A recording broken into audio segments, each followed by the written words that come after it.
survivors, especially those that sought justice and that had the ability and courage to file reports. Because we also know that so many others didn't have that opportunity or the support to do so.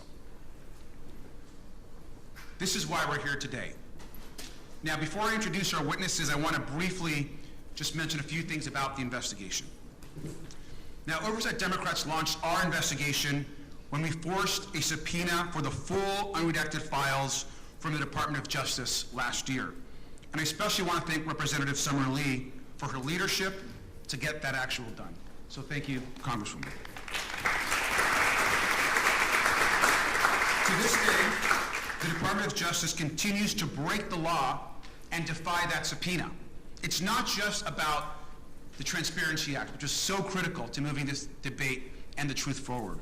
But that subpoena and the defiance pushed us then, of course, including with leadership from Congressman Ro Khanna, to get the Epstein Files Transparency Act through the Congress. But let's be very clear.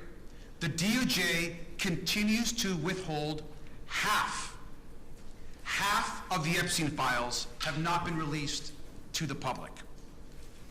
Now, we've heard testimony from Alex Acosta, former Attorneys General Bill Barr, Les Wexner, Darren Endike, Richard Kahn, folks that are key to the Epstein investigation. We've heard from former President Clinton, Secretary Clinton, Commerce Secretary Howard Lutnick just last week. And we have talked, of course, to survivors, witnesses, and whistleblowers. And we have brought critical documents to light from Jeffrey Epstein's estates, emails, photographs, videos. We secured bank records, documents, and we've done all this without formal committee subpoena power to properly conduct this investigation.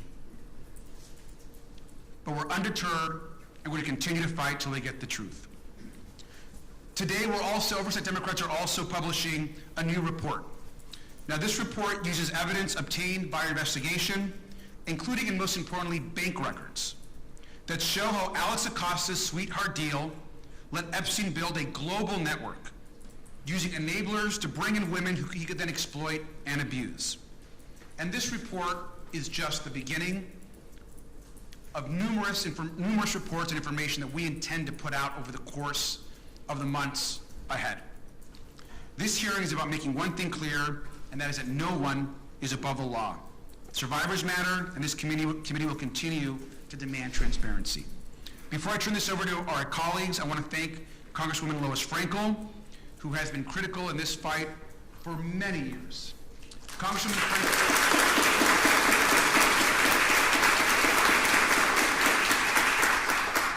Frankel, of course, represents the community that we're in now.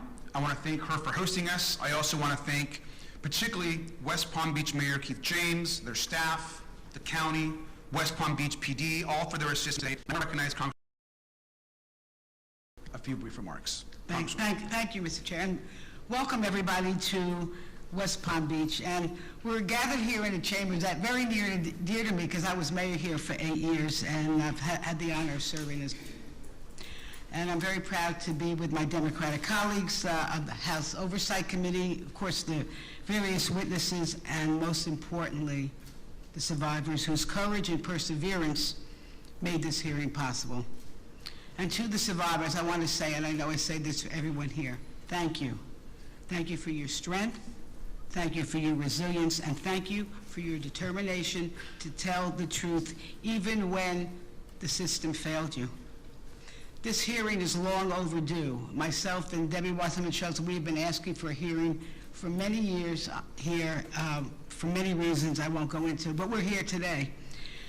Because it is right here, folks, right here in Palm Beach County, more than 20 years ago, that the survivors of Jeffrey Epstein's horrific crimes were first denied justice with devastating results. In 2005, the Palm Beach Police Department, led by then Chief Michael Ryder, I'm giving him a shout out, a good guy, he uncovered a deeply disturbing pattern of predatory sexual abuse by Jeffrey Epstein and his associates, targeting women, of course, and young girls, many recruited from our local high schools right here in Palm Beach County. The police did their job. They listened to the survivors. They built a serious case. Then they brought it to then State Attorney Barry Krischer. I call his name because his succeeding prosecutors are not involved. But instead of filing charges, was it overwhelmed by the power, by the wealth? He sent the case to a grand jury where prosecutors shockingly minimized the abuse, limited the witnesses, and treated vulnerable young girls as if they were criminals. And you can read that grand jury testimony yourself. At the urging of Krischer's prosecutors, the grand jury returned just one count against Epstein, and it is jaw-dropping: solicitation of prostitution, punishable by up to 60 days in jail. How crazy and wrong, an abomination, if you ask me. Disappointed and alarmed, Chief Ryder took the case to federal authorities, and what followed was more shock and awe to the justice system. In 2008, as we've heard, Acosta approved a secret, shameful, non-prosecution deal without notifying the survivors, and then sent the case back to Palm Beach County. Epstein was allowed to plead guilty to solicitation of prostitution, solicitation for a minor for prostitution. Really? That was that? And then he got an 18-month sentence, which he served about 13 months, federal immunity from prosecution here in South Florida, immunity for unnamed co-conspirators, and work relief privilege. Listen to this. He had work relief privileges that allowed him to leave the jail each day to continue his systematic sexual exploitation of women and girls. And the most troubling also, a deal was hidden from the public, and the full extent didn't come to light until reporting from the Miami Herald and the Palm Beach Post, who brought the fight to bring the grand jury records into the open. Justice was denied without explanation, and listen, I'm hoping as we move forward, these local prosecutors must be subpoenaed and they must be questioned under oath. I think they know the secret. So these survivors were abused first by a predator and then failed by a justice system that too often protected wealth and power over vulnerable women and children. And let's be clear, folks, had prosecutors in Florida done their jobs, most likely hundreds of young women might have been spared unimaginable harm. So we're here again. We're going to continue to ask the questions that should have been answered years ago. Why was Jeffrey Epstein, a serial predator who used his wealth and influence to exploit underage girls, given little more than a slap of the wrist? Who else should be held accountable? And what must we continue to do to make sure this never happens again? We owe the survivors and the public the answers and more. And with that, I thank you, and I yield back. Thank you, Congresswoman. We're going to, of course, hear some opening testimony from survivors and advocates who will speak about the failure of our justice system to protect them, others, and certainly to hold Epstein and so many others accountable. They're going to each provide some opening remarks. I do want to introduce them briefly. We're going to hear from Danny Bensky, who is an advocate, dance, teaching artist, choreographer, and Epstein survivor. As an educator of the arts, Danny's advocacy derives from creating a safer world for her students and future generations. She is a public speaker and hopes that by sharing her story, we can get an inside perspective into grooming and how abuse can happen and how systems fail people. Danny was abused by Jeffrey Epstein in 2004 and 2005 when she was just 17 years old and working as a dancer in New York City. She has since spoken out about the government's handling of the case and has pursued legal action. And of course, the amount of courage is incredible, and I want to thank, of course, Danny for being here. We'll also hear from Rosa. Rosa is testifying under her first name and under that name only, just for her own safety. She was recruited in Uzbekistan by a modeling agent, co-conspirator, and brought to the U.S. with promises of a career. She met Jeffrey Epstein in 2009 and was abused over several years. With her immigration status used to keep her from leaving, Rosa is a fighter, a coach, a wife, and a stepmother. And her courage, of course, is immense, and we want to thank Rosa for being here. We're going to hear from Courtney Wild, who was abused by Jeffrey Epstein in Palm Beach beginning at the age of 14. Courtney is a mom, advocate, and survivor. She later brought a lawsuit against the federal government over the non-prosecution agreement that allowed Epstein to avoid federal charges. And she will speak about its lasting impact on survivors. We're also going to hear from Jenna Lisa Jones, who was abused by Jeffrey Epstein in Florida when she was 14 years old. She has spoken publicly about her experience and about her disappointment with the failure to fully release information related to this case. She is a mom, a wife, and a founding survivor of Survivors, Inc. We're going to also hear from Spencer Kuven, who is an attorney who represented some of the earliest survivors to come forward against Epstein, and he's spent years advocating on behalf of victims. He will speak about the failures in the original prosecution and the impact those failures have had on survivors. We'll also hear from Lauren Hirsch, who's a former prosecutor and an advocate working to combat trafficking and exploitation. She will discuss the ongoing efforts by survivors and advocates to seek accountability and justice. We will also hear from Maria Farmer by video, who is the first person to report Jeffrey Epstein's abuse to authorities in 1996. She'll be providing video testimony. Finally, Sky and Amanda Roberts are here. We all, of course, know their incredible courage, and they'll be reading a brief statement as well. We will continue, of course, to honor Virginia's memory, her legacy, and her tireless fight for justice. I want to especially thank the witnesses for being here and for your enormous courage. You are doing, obviously, a service, not just to all of the women and girls that have suffered, but to every single American woman and American girl in this country who need to be believed and who need to know that when they report a horror against them, that their government is going to believe them and is going to stand up for them. And so thank you for your courage today. I now am going to hear a video that Maria Farmer wanted folks to hear about. And so we're going to go ahead and play that. So Ms. My Farmer, name is Maria Farmer. I am the whistleblower who reported Jeffrey Epstein, Ghislaine Maxwell, Les Wexner, and others to the FBI 30 years ago in 1996. Today, I apologize for my appearance. I was not well enough to attend this hearing in person and have recently been released from the hospital. That's the result of 30 years of fighting. For 3 decades, I carried a weight that no survivor should ever have to bear. I reported what I believed were heinous crimes against children, and these individuals responsible were involved in an international pedophile ring. I reported their crimes in real time, and the government continues to ignore me to this day. In 1996, I reported Epstein and his co-conspirators to my local New York City 6th Precinct. The commanding officer told me local police can only address the local arson crimes, and he instructed me to immediately report the whole story, spanning several states, to the FBI. He told me that it was vitally important that I tell the whole story to the FBI, which I did.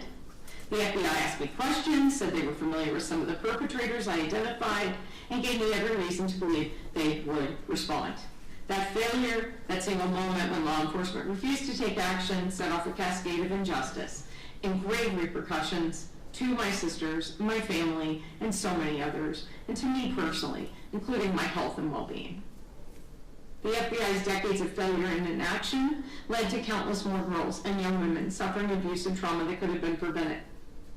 Individuals like Virginia Giuffre, Anushka DeGiorgio, Shantae Davies, Marika Chartoni, Danny Bensky, Jenna Lisa Jones, Ashley Rubright, and Jennifer Rose, among others. Each survivor represents a life changed forever, suffering that could have been spared if the FBI had done their job in 1996. The failures did not stop there. In 2006, the FBI tracked me down, stating that they searched for me because they knew I had reported Epstein 10 years earlier and no one else had.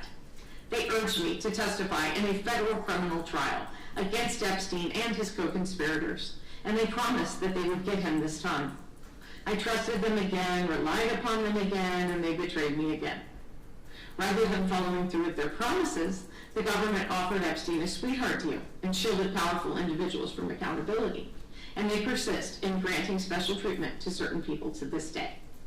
I have received death threats from Maxwell and her associates, including one instance where they threatened to burn my apartment down. And those threats have not stopped. I have been subjected to more than 3 decades of ongoing harassment, vicious challenges to my truthfulness, and real danger from internet instigators, trolls, and more. Meanwhile, my numerous efforts to obtain my 1996 report from the FBI have been rejected time and again. In 2023, I wrote a letter to the government asking for an investigation of the government's actions or inactions in response to my 1996 report. The Inspector General replied saying they were busy with other things, would get back to me, and they never did. I sent multiple FOIA requests for my FBI report records. In January 2025, in response to my most recent request, the government said that they would get back to me in November of 2027, a delay of 3 years. I finally received a letter saying they looked at my complaint, took some kind of action, and the matter was addressed, but what they did was a secret. With no other choice, I filed an administrative claim against the government and then a lawsuit. Since then, virtually nothing has happened, and I'm left waiting and wondering what is next. With the passage of the Epstein Files Transparency Act, after years of efforts to get my records, an FD 71 form was released for the first time, confirming just a small part of my 1996 whistleblower report and vindicating some of what I had said for years. However, the full extent of what I told the FBI was not in that document, so the release of the Epstein files provides only partial relief for me. Where is the evidence I provided of my sexual assault and that of my sister Annie?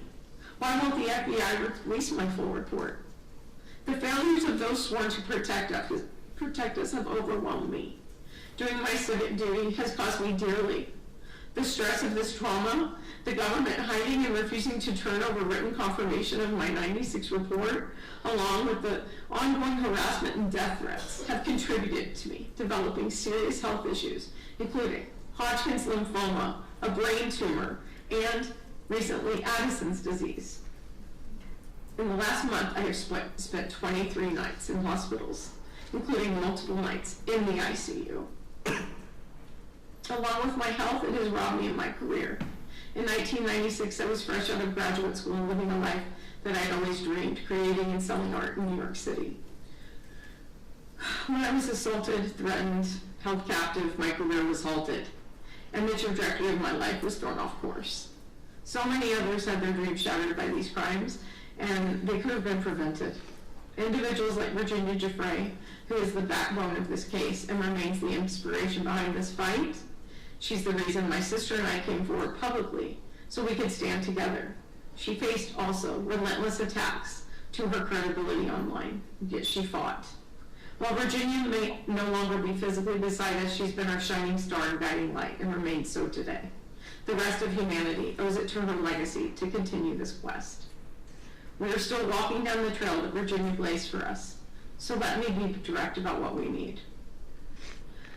The federal government owes us explanations, accountability for injuries caused, and a promise of systemic change when crimes against children are reported. Accountability should start with the government's acknowledgement and responsibility for their repeated failures to act in response to my 1996 report. The government needs to take responsibility for endangering and injuring girls and young women. The government needs to start telling the truth, face my lawsuit, and be held to account to me and to all others who have been harmed. Had the FBI done their job, 30 years of child sex abuse and trauma could have been avoided. I want my full FBI file, including the 96 and 2006 reports, including my art. We also need the FBI and the Department of Justice to fully investigate every lead in this case. We need investigation and prosecution of everyone responsible, both men and women. This includes the officials who enabled the 2008 sweetheart deal, the other perpetrators and the many co-conspirators, and anyone who is currently shielding powerful individuals from justice. No more protection for the guilty. There must be no pardoning or commuting the sentence of Maxwell, who sexually abused me, my minor sister, hurt so many girls and other young women, and personally threatened to kill me, has shown no remorse, and has demonstrated no basis on which to believe she would ever be truthful. As the Epstein case whistleblower, I have waited 3 decades for justice. It's a miracle I'm still fighting, especially considering what the stress of 3 decades of this case has done to my health and well-being. I will keep fighting for justice and transparency, for a better, safer future for the next generation. Thank you. Well, thank you. And obviously, I know we don't often get to hear from Ms. Farmer, and we're just very grateful that she chose to address, obviously, us and the country. I also want to thank her sister, Annie Farmer, who has been an incredible advocate, a survivor, of course, herself, and has really worked to share her sister's story and her own story whenever possible. We're going to hear some opening remarks also from Sky and Amanda Roberts, and so I would ask them to join us here at the podium, and I want to thank them also for their courage and for being here.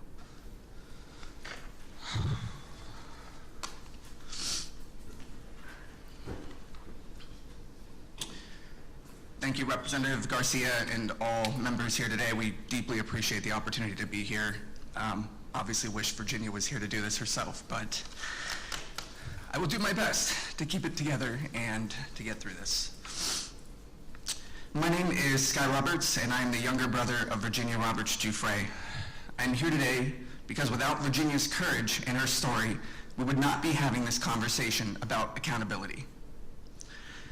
In the summer of 2000, just steps away from this courtroom at Mar-a-Lago, Virginia was recruited by convicted trafficker Ghislaine Maxwell. She was only 16 years old, a child who had just finished 10th grade when she began being trafficked.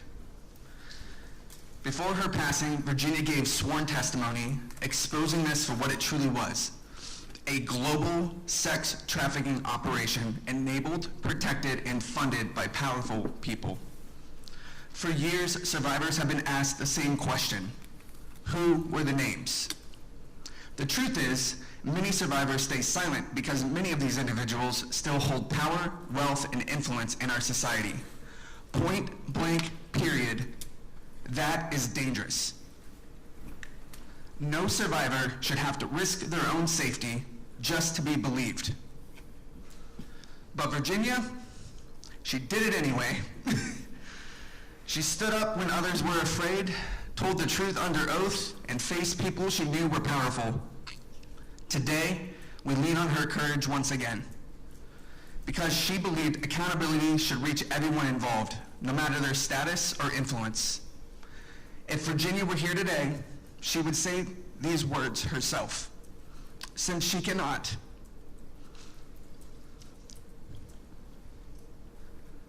I will say them for her as her little brother. And with that, I'd like to share Virginia's own words from her sworn deposition dated May 3rd, 2016. They trafficked me to many people. Okay, please name a person that Ghislaine Maxwell directed you to have sex with.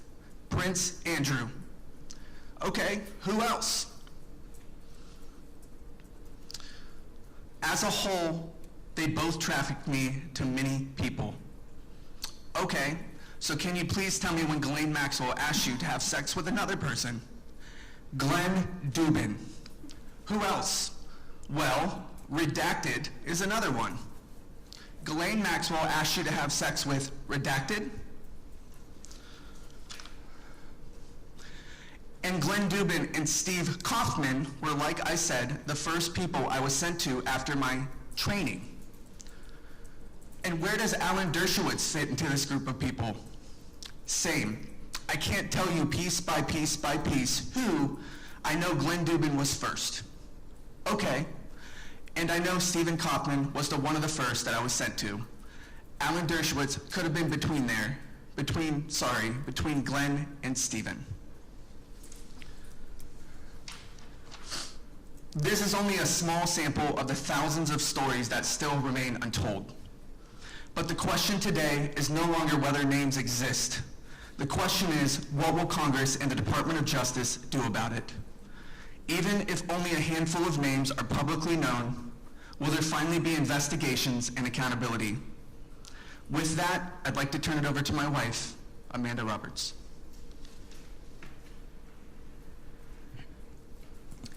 First, I want to thank this committee and Representative Garcia and everyone here who continues to fight with us for accountability, but most importantly, standing with survivors.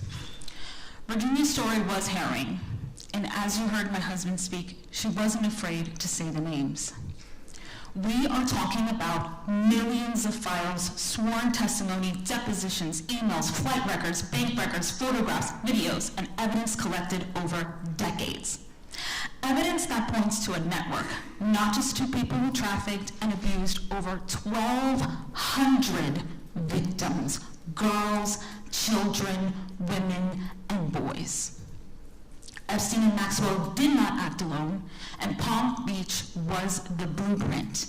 It was the center for expansion. So when this Department of Justice says there is nothing to see here, survivors know exactly what that sounds like, a cover-up. Virginia wrote in Nobody's Girl, "Don't be fooled by those in Epstein's circle who said they didn't know what Epstein was doing." That sentence should guide this committee's work. Because I don't recall is not enough. When people like Les Wexner are asked about Epstein's finances and alleged connections to his network, the public deserves real answers and investigations. When Howard Lutnick has given changing accounts about his association with Epstein, that deserves scrutiny, resignations, and investigations. When former Prince Andrew denied knowing Virginia, despite evidence and testimony surrounding that encounter, that deserves scrutiny and investigation. And when Acting Attorney General Todd Blanche met with Ghislaine Maxwell, a convicted sex trafficker accused of perjury, and shortly after was moved to a minimum security prison, that demands answers and investigations. So today we ask for 4 things. First, Congress must hold this Department of Justice accountable, including contempt proceedings, as the record has shown that this DOJ has violated the law. Second, state investigations must continue and expand in New Mexico, New York, Florida, the Virgin Islands, and everywhere this network operated. Third, this committee must issue further subpoenas and required alleged co-conspirators, enablers, financiers, and witnesses to testify under oath. Fourth, follow the money. Financial records are not secondary. They need to be the key to exposing the full network. Suspicious payments, shell entities, possible tax violations, money laundering, and transactions connected to trafficking and abuse must be investigated aggressively, because financial crimes can open the door and lead to real prosecutions. And finally, the Epstein and Maxwell investigations must be reopened, not partially, not quietly, but fully. Survivors and the public deserve the truth, and enablers must no longer hide behind wealth, power, or silence. Thank you. Thank you both very much for those words. We are going to begin and hear some opening statements from our witnesses. So I want to just start by thanking Ms. Wild, who's going to be recognized now for her opening 5-minute statement. Ms. Wild. Hello, my name's Courtney Wild. When I was 14 years old, I was abused by Jeffrey Epstein. He abused me until I was 17 years old. What happened to me was terrible, but what happened after that by our own government changed my life just as much. I came here today to ask for one simple thing, to make sure this never happens again. I filed a case under the Crime Victims' Rights Act because government secretly made a deal with Jeffrey Epstein. They signed a non-prosecution agreement. They made the deal behind closed doors. They never told me, and they never told any of us. Instead, they sent letters telling me to be patient, even though they knew the case was already over. For years, I believed there was an investigation happening. There wasn't. When I found out the truth, I went to my lawyer, Brad Edwards. He took my case in 2008, and he fought for me against the government for over a decade. We wanted to do the right thing for all victims. Together, we wanted answers to a simple question: how could this happen? We had to fight all the way to the 11th Circuit, which took years to get the emails between the government and Jeffrey's lawyers to help us understand what happened. When we finally got them, they showed something I will never forget. The government wasn't trying to negotiate with Epstein's lawyers. It looked like the government was trying to make him happy. They were trying to make sure that the punishment they were going to give him was okay with him. It seemed like they had forgotten that there were 40 of us kids who had been abused by him.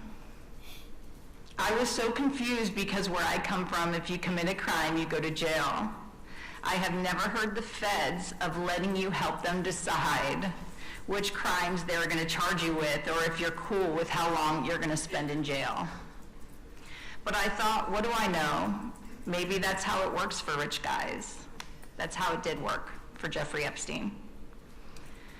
Finally, after 10 years of fighting, in 2019, a federal judge finally ruled that my rights and that the rights of other victims were violated by the non-prosecution agreement. But there was nothing that could be done about it.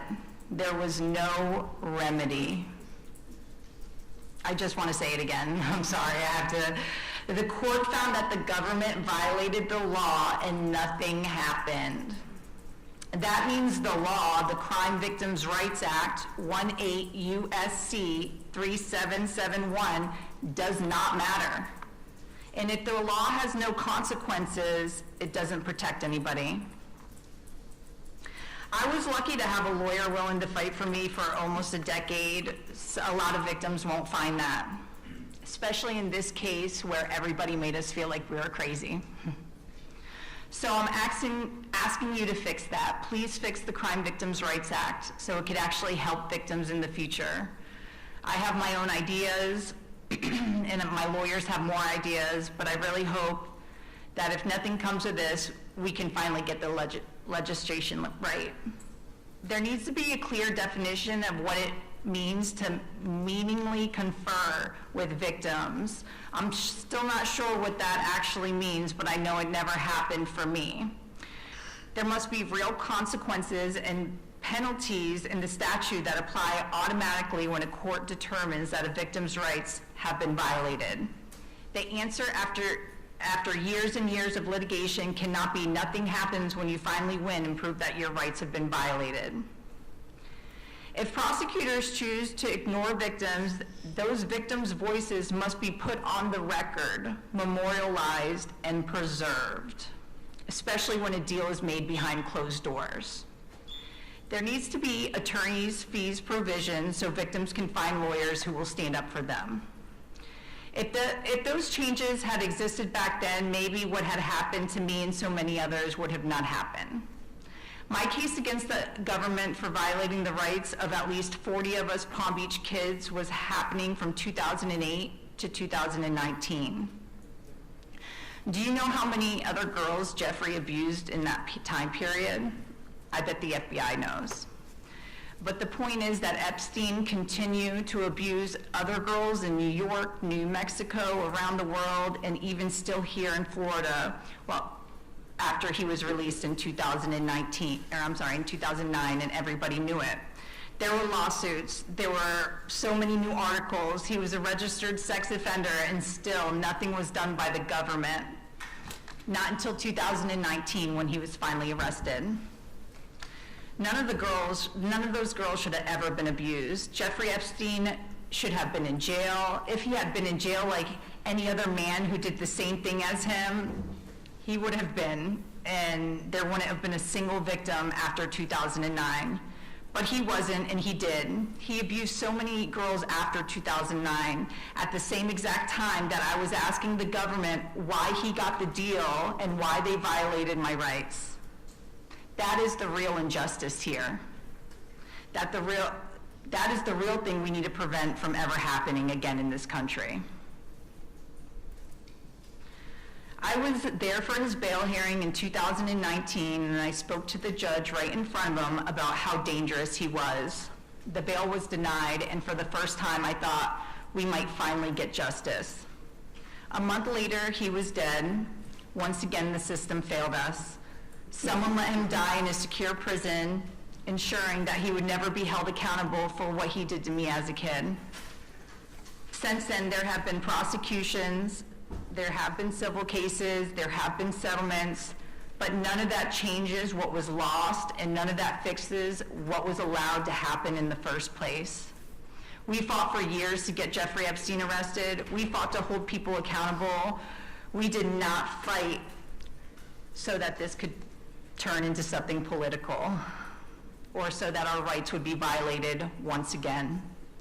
I lost years of my life fighting this, and so did many others. We did that so the next victim wouldn't have to. So don't let this work be in vain. Make the Crime Victims' Rights Act matter. Thank you so much. Thank you very much, Ms. Wall. Ms. Jones, you are now recognized for your opening statement. Ranking member and members of Congress, my name is Jenna-Lisa Jones. I was 14 years old when I was abused by Jeffrey Epstein in Palm Beach. It has taken me many years to find my voice. For a long time, I stayed silent because I was afraid and because I did not understand why this happened to me. When I finally came forward, I made a commitment to use my voice responsibly. I'm here today to do exactly that. Last September, I went to Washington, D.C. along the other survivors with a simple request: transparency and accountability. We asked you to help us understand how Jeffrey Epstein was given a non-prosecution agreement, even though the government had evidence that he had sexually abused dozens of children, including me. We asked how he was allowed to leave jail in 2009 and continue harming young girls. We asked for answers that would hold our government accountable for its actions. We still do not have those answers. Instead, what we received caused harm all over again, including too many of our survivor sisters who had never come forward before and who never wanted their names or abuse to become public. The Department of Justice released documents that exposed our names, our social security numbers, and deeply personal information. Survivors' identities were made public. Husbands learned about their wives' abuse for the first time. Children learned about the abuse of their mothers from reporters, from strangers on the internet, and in some cases, from other kids at school. Some survivors learned that friends had also been abused only because they saw their names in those documents. Others saw the most intimate details of their own trauma publicly exposed. Our privacy was violated. The government promised us over and over again that our information would be protected and properly redacted. Those promises were broken again. We came to you seeking answers for why our rights were violated in 2007. And in the process of asking for those answers, our rights were violated again. I want to believe that each of you in this room is listening because you truly care, not just about us, but about every child in this country who survived sexual abuse. If Congress and the Department of Justice truly want to do right by the survivors, the path forward is not complicated. Acknowledge the failures. When Jeffrey Epstein was set free in 2009, and again when our privacy was shattered earlier this year, take responsibility, and provide meaningful remedies to the women who have been harmed over and over again. Please do not force us to relive this through more litigation. Pass a law requiring the Department of Justice to compensate victims for the harm that they had caused by releasing the names and information. That would show that this is truly about helping victims. Second, with respect to our ongoing investigations, please remember this. Jeffrey Epstein is dead. Ghislaine Maxwell is in prison. Do not pardon Maxwell. If there are other men who hurt women, hold them accountable, but please leave the survivors alone. If you subpoenaed someone to testify before your committees and she tells you she is a victim, listen to her. Believe her. Respect her trauma.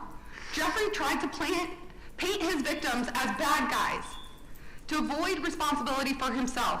Please learn and understand that. Sharing our story should be a choice, the choice I was able to make today. It should never be something survivors are forced to do. The girls who were groomed by Ghislaine Maxwell and abused by Jeffrey Epstein should not be treated like criminals. Please learn the stories of the women who have been harmed before you force them to testify in a room full of strangers about the worst moments of their lives. Jeffrey Epstein destroyed so many of our lives, and Ghislaine Maxwell helped him do it. Do not blame their survivors for the crimes of the abusers. That is not how the story should end. Find a way to bring closure to the story of Jeffrey Epstein, to allow survivors and this country to finally begin to move forward so that one day, and I pray soon, Jeffrey Epstein's name is no longer something we are forced to hear every single day. And my last point, I'm not here today only to talk about the past. I'm here for the children who are sitting in the classroom today, children who may be vulnerable, confused, and unsure of what is happening to them. When I was a teenager, I did not have the language to understand what was happening to me. I did not know who to tell. I did not know where to go. Many of us didn't. We were young and we were manipulated. We were left without the tools or the support we needed. That is something Congress can change. Every middle school and high school student in this country should receive education on the signs of sexual abuse and exploitation. What it looks like, how to recognize it, and how to safely report it. Schools should have trained adults, accessible resources, so that no child feels as lost or as alone as we did. I have worked with other survivors to start a nonprofit called the Survivors Inc. because not everyone who has been abused has access to strong legal representation, therapy, or support systems. I became a certified life coach. I believe in giving others the support I wish I had. Though the survivors, we were able to provide these services to people who have been abused so they can begin their healing journey too. I'm proud of that work, but individual efforts are not enough. Real change requires leadership at a national level. You have the power to make sure that happens to us does not happen again on this scale. I believe one of the most important places to begin is in our schools.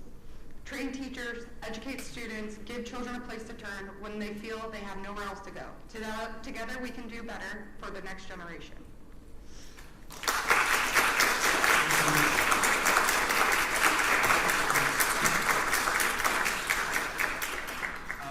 Ms. Benson, you are now recognized for your opening statement. Thank you. Thank you.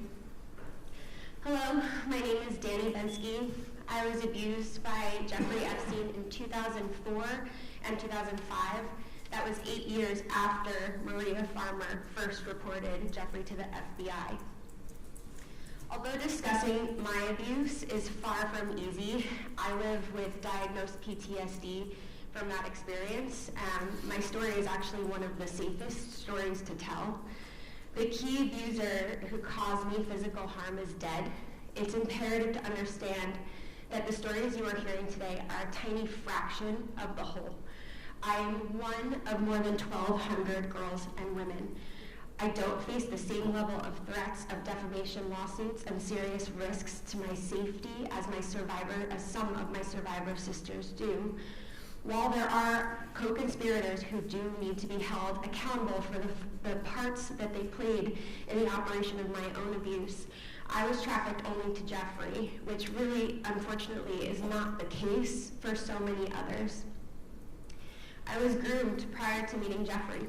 I grew up in the dance world where perfectionism, body image issues ran rampant in a world that was built on hierarchy and secrecy. I would have my body criticized, critiqued, and manipulated, not so different from what I initially experienced with Jeffrey. I was trafficked to Jeffrey. I had 2 recruiters. One was a late teen, and the other was only 15 years old, just trying to escape her own abuse. Jeffrey weaponized my aspirations and dreams by speaking the language of dance and making false promises. My mom had been diagnosed with a brain tumor. I had seen the name Epstein listed on a donor wall and believed that his wealth and power had come from the medical profession. I brought him her scans, hoping to understand her diagnosis. Instead of helping her, he used my mother's brain scans over me, giving me an ultimatum. Either recruit more girls or do more for him. I didn't end up recruiting anyone, and instead just endured the abuse. In May of 2005, my mother had a successful operation at Mount Sinai to remove the tumor, and I finally extricated myself from Jeffrey's web. The Epstein case demonstrates that institutional systems have failed survivors time and time again. I was first subpoenaed in 2008 for an interview. I was just 20 years old, and without a victim's rights advocate or a lawyer, I didn't know that I was entitled to those protections. No one told me I was safe, and for many parts of my interview, it felt like an interrogation. Jeffrey had already threatened my friend, and he had told me that I would be charged with prostitution if I ever interacted with law enforcement. He made it clear that he held the cards. The passage of the Epstein Files Transparency Act was a moment in which survivors hoped and believed that we might see some reckoning. But the system yet again failed survivors. Before the first document dump by the DOJ, my lawyer teamed up with another law firm representing survivors. Together, they submitted 350 victims' names to the DOJ as names that needed to be redacted prior to the deadline on December 19th. In the first round of documents, I saw my name in 2 places. Then in the January dump, there were more, and the redactions were far, far worse. These files displayed my name, my phone number, my old address, where I worked at the time, where I was studying, and other identifying information. What's important to understand is that these documents weren't just somehow overlooked and not redacted at all. On one document, my nickname, Danny, redacted, while Danielle Hannah Bensky is left completely unredacted. I am just one of the hundreds of survivors exposed like this. A few weeks ago, a legal analyst reached out to share that yet again, my name appeared in a 3rd batch of only 20 documents. After my lawyer continued to contact the DOJ on multiple occasions for protection, my name and information remained attached. These documents hold disturbing and yet incomplete accounts of my abuse, and they were viewable not only by the entire world, but my child, my students' parents, my friends, my employers, my colleagues, my family. I am public. However, in my FBI 302, a Jane Doe who has never ever wanted to be revealed was exposed. This outing of survivor names does real, irrevocable damage. The passage of the Epstein Files Transparency Act was meant to be a moment when survivors could regain their power and finally obtain the truth. It was a time for our institutions created to protect the American people to for once stand on the side of survivors. As survivors, we have said time and time again, this is not political. This requires coming together and prioritizing coming together, not political showmanship. I'm always asked, what does accountability look like?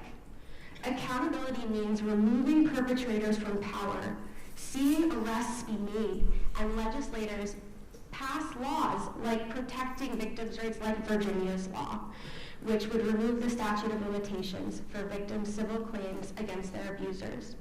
Our entrenched systemic failures have allowed powerful people like Jeffrey to thrive. When institutions prioritize protecting the powerful and their enablers over protecting victims, abuse becomes normalized. If we continue down this path, the question isn't whether abuse will happen again, but who will be the next Jeffrey Epstein. This moment is critical. It is time to reform our system to protect our survivors, not the perpetrators, and to ensure the truth can come to light. Thank you.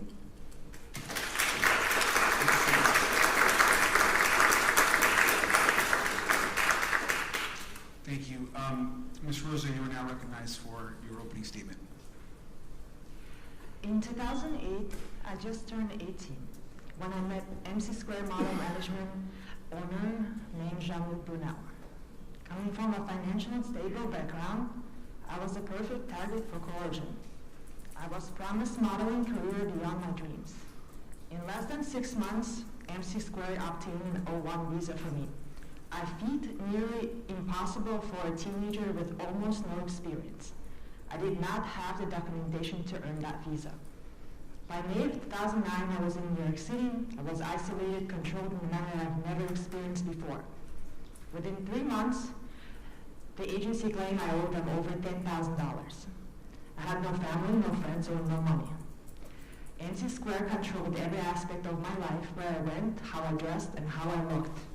They provided me enough of allowance to keep me afloat, but never enough to be independent.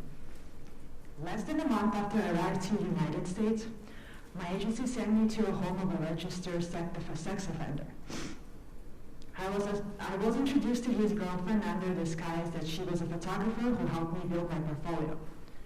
Now I know that Jeffrey Epstein was supposed to be in jail cell in June of 2008. I met him at his house right here in West Palm Beach. He was not in the jail. Jean-Luc Brunel brought me to West Palm Beach to have dinner with Epstein in July. Epstein used the names of powerful politicians to demonstrate his influence. He told me he's an investor of the very agency that promised me a career. He also spoke of his arrest, that it was a game, bragging about girls visiting his cell, and his friendships with authorities. Jeffrey offered me a position at the Florida Science Foundation to handle phone calls to help me with my financial troubles. One day, his masseuse called me into his room where I was molested for the first time by Jeffrey. For the following 3 years, I was subject to ongoing rape. Jeffrey Epstein was under house arrest for the molestation of underage girls at the exact time he was abusing me. Seeing that the fact that he could commit those acts made justice feel impossible to me, and it took my ability to seek for help.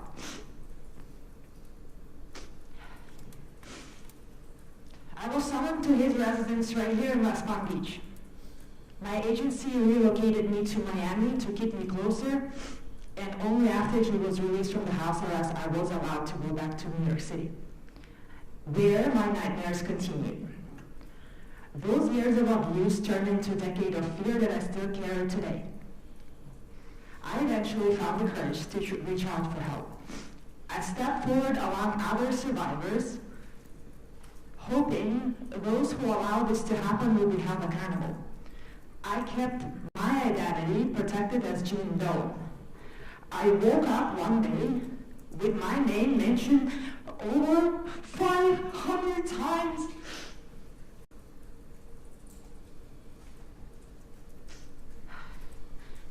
While Alicia and Powerful remained protected affected by reduction, my name was exposed to the world. Now reporters across the globe contact me. I cannot live without looking over my shoulder. I can only imagine the long-term impact this mistake will have on my life. I wanted to be a doctor when I was a kid. So I want to end this statement with a story.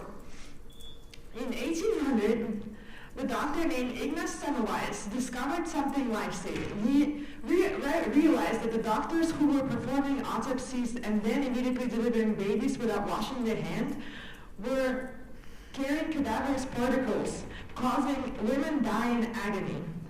He had evidence, he had solution. He begged the medical establishment to wash their hands to save lives. But the doctors were offended. They found it easier to protect their own reputation and maintain the status quo than to admit they were the ones causing harms. They chose their pride over the life of women, and Dr. Semmelweis was ignored, ridiculed, and eventually cast out. I see the same patterns happening today with handling of these files. Releasing my name while redacting the name of other powerful is not a mistake, it's a choice. It's a choice to prioritize the comfort of an institution over the safety of the survivors. The evidence is right here, yet those empowered rather us die socially, emotionally, and physically, than admit their own complicity. I am no longer Jane Doe, hiding in the files. I'm a woman, I'm a fighter, and I'm a witness, and I'm begging you, please wash your hands.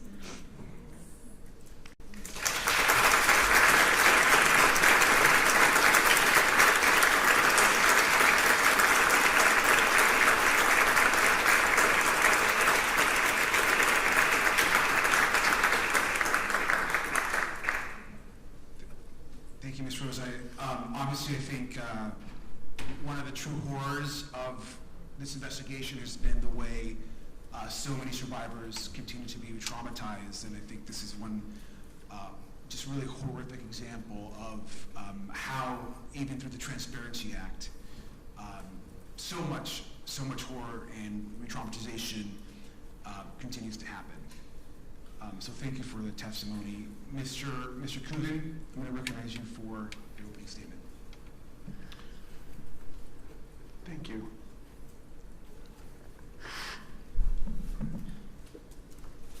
Truly moved by her strength.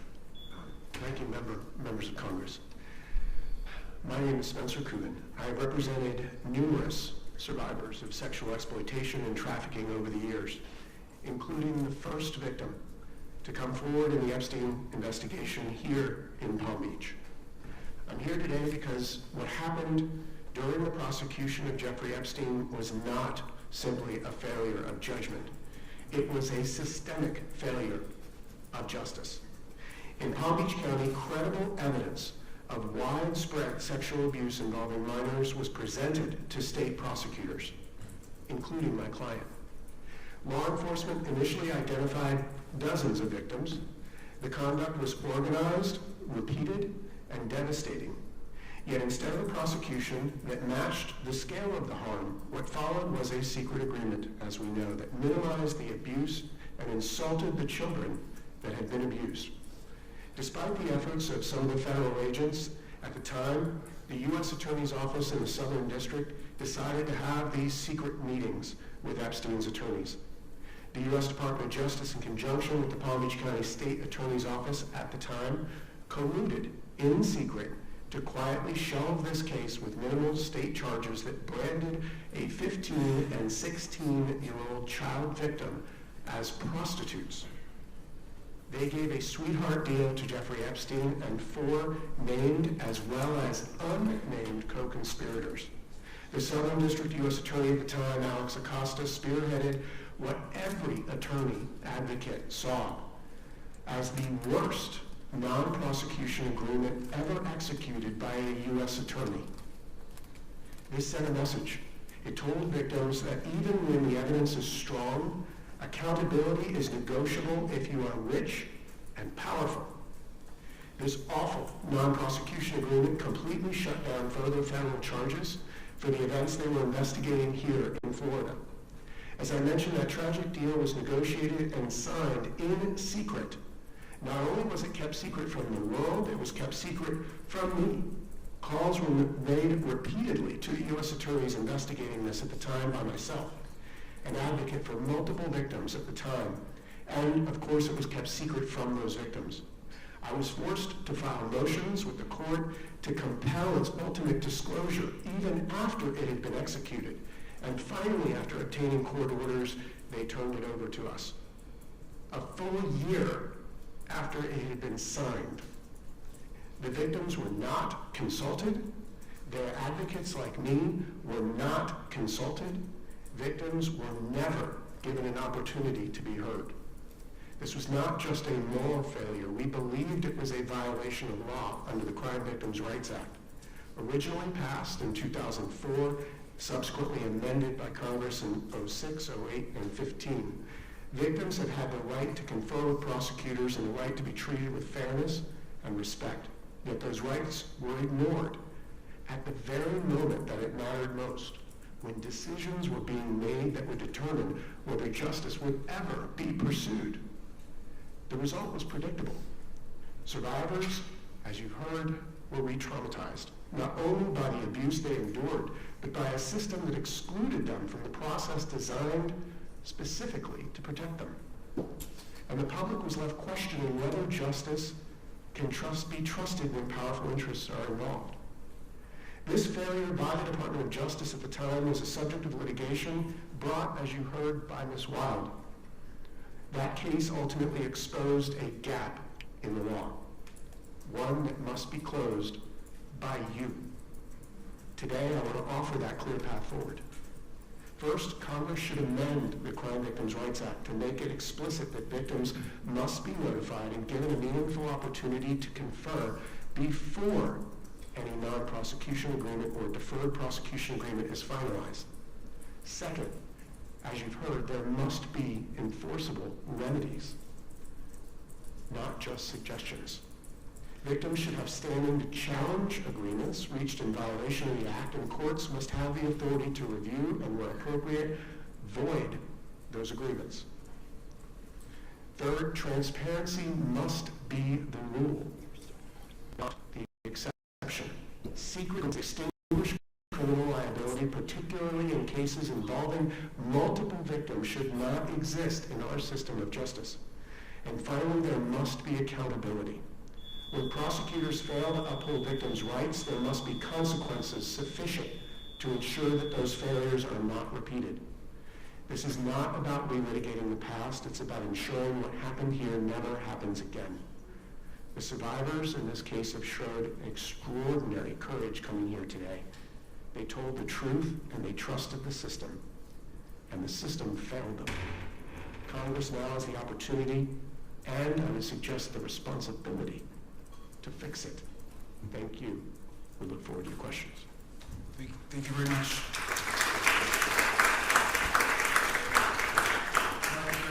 Ms. Hirsch, please, who's now recognized for her opening statement. Thank you so much, Ranking Member, members of Congress. I'm Lauren Hirsch, the CEO of World Without Exploitation, the largest anti-trafficking coalition in the country. We have nearly 200 member organizations across the country. Many of those organizations are survivor-led. It is an absolute honor to sit beside each one of you. You are the reason this moment of reckoning is happening. What we have witnessed in the handling of the Epstein case is not simply a bureaucratic misstep. It is a deeply horrific failure to protect the very people the system is meant to serve. Survivors have repeatedly been promised dignity, confidentiality, and care. And instead, we have seen a systemic breakdown in their protection at nearly every step of the way. We have watched those with power and privilege manipulate the system, shielding themselves from accountability, while survivors have suffered in silence. Every one of these failures sends a devastating message not only to Epstein survivors, but to survivors everywhere, that accountability is optional for the powerful. Survivors have had enough, and frankly, the American public has had enough of this too. We are now in a moment of reckoning that requires a thorough examination of all of the things that have gone horribly wrong, but it also requires a serious course correction. Survivors have been repeatedly harmed, first by Epstein and his associates, and then by law enforcement who refused to bring adequate cases, who didn't notify victims when secret sweetheart deals were made, who allowed abuse to continue even after pleas were entered in, and then they were again abused by the DOJ. When the federal government fails to provide protection under the Crime Victims' Rights Act, survivors cannot be left without remedy. We need a legislative fix immediately to provide compensation and recourse for violations of the Crime Victims' Rights Act, and this is urgent. I think everyone in the room has heard the survivors and understands the profound harm caused by the DOJ in releasing hundreds of names of survivors and their personal information in the aftermath of the Epstein Files Transparency Act. So I'll keep this part brief. As a former prosecutor, I understand that mistakes happen. We're human. But when hundreds of names are released repeatedly, including nude photos of a survivor, this can no longer be dismissed as human error. Something has gone horribly wrong inside the DOJ, and the American public deserves clear answers about how this failure has occurred. This requires a recorded deposition of Pam Bondi on May 29th, not a transcribed interview.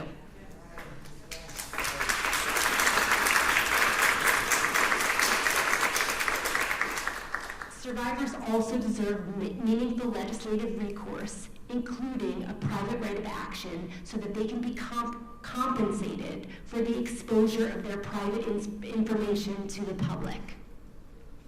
Accountability cannot end with an examination of process failures or even legislative fixes. These files demand further examination. Assertions that there are no credible investigative leads are deeply concerning. From my perspective, both as the CEO of World We and a former prosecutor, that conclusion is not only premature, it is inconsistent with the available record. There is an abundance of potential investigative leads that warrant serious independent review. For 3 decades, countless men operated with complete impunity. Sex trafficking does not happen in a vacuum. It is driven by the demand for commercial sex, and it is enabled by systems and people who are willing to look the other way. That is exactly what we're looking at here. Likely the largest sex trafficking operation the United States has ever seen. The files are clear, and the files name names. When individuals and institutions surface repeatedly in the files, it's a pretty strong indicator that there's some there. When there are millions and millions of dollars flowing between an individual and Epstein, and there doesn't seem to be a business relationship, but instead allegations of sexual abuse, that's not noise to ignore. That is an investigative lead. And this is just one of many examples. And the examples are not just limited to individuals. Major hospitals took money from Epstein and provided questionable care, and that's putting it nicely. Hospital systems, academic institutions, modeling agencies, and the list goes on. They all require careful, independent examination of investigative leads. The burden should not fall on the survivors to name names or drive investigations. Survivors should be given safe, voluntary spaces to speak, but they should not be compelled. The responsibility lies with investigative bodies, prosecutors, the DOJ, on relevant authorities to do their jobs thoroughly, transparently, and with integrity. Survivors have already carried far too much of the burden. They should not have to carry the failures of our institutions as well. What is needed now is not defensiveness, but accountability. And finally, for survivors and for World Without Exploitation, this is not and has never been political. I'm sure that it will be twisted into us entering the political fray by being here today. But we have been absolutely clear. We will and have worked with anyone who is serious about getting to the truth. The era of silence and inaction must end here. Thank you.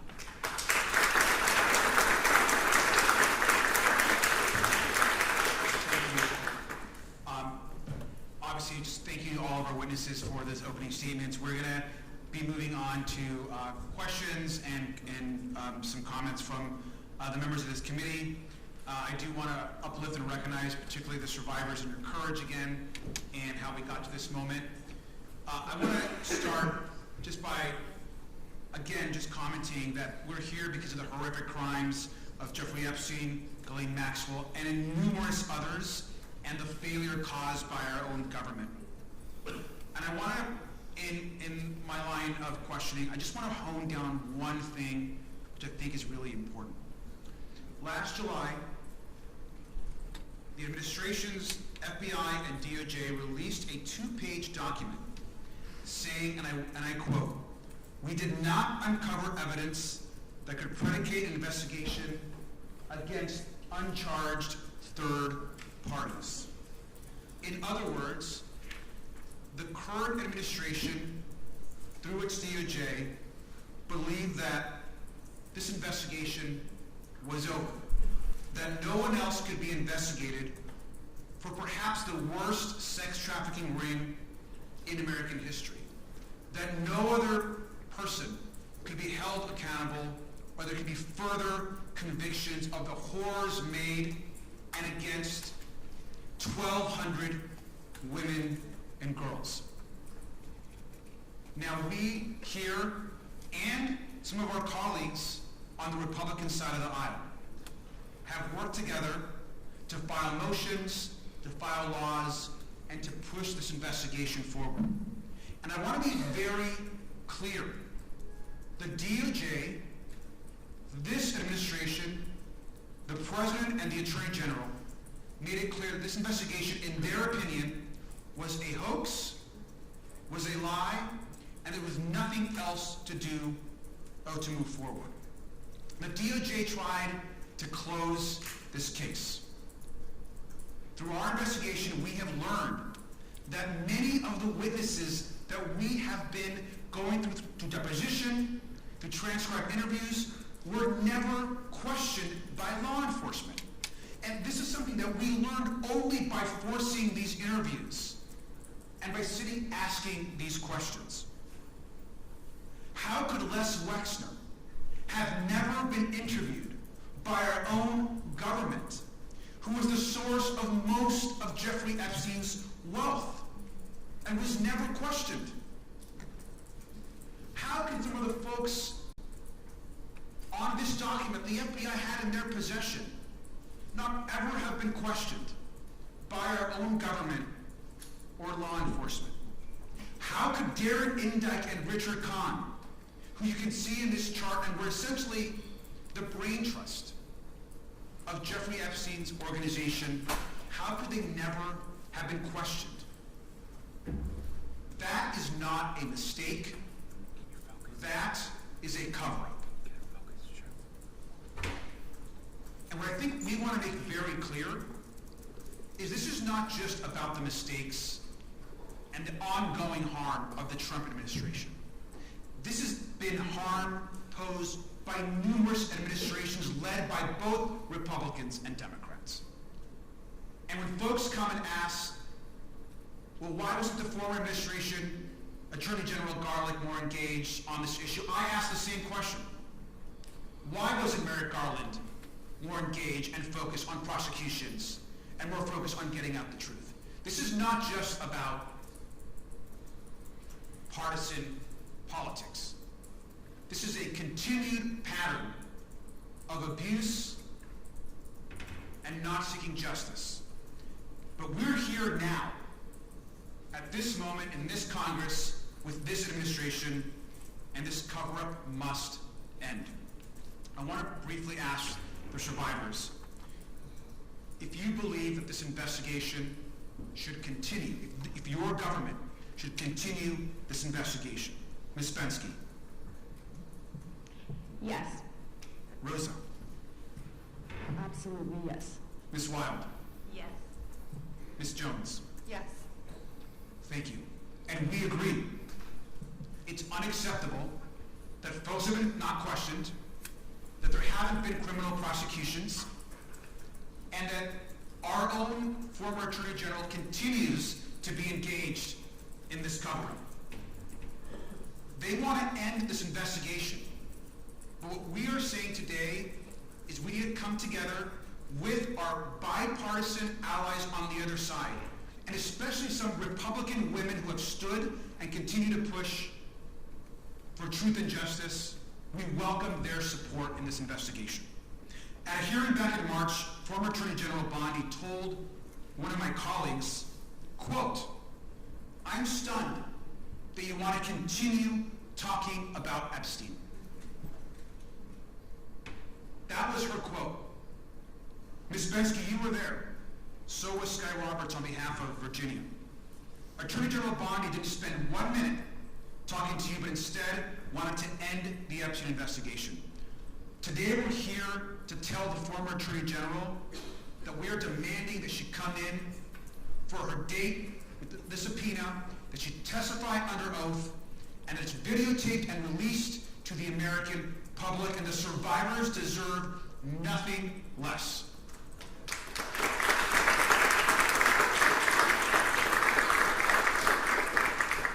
And I want to again ask the survivors.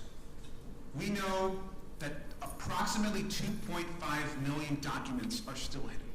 And we also understand that anything that's released in the future needs to be redacted with care and properly.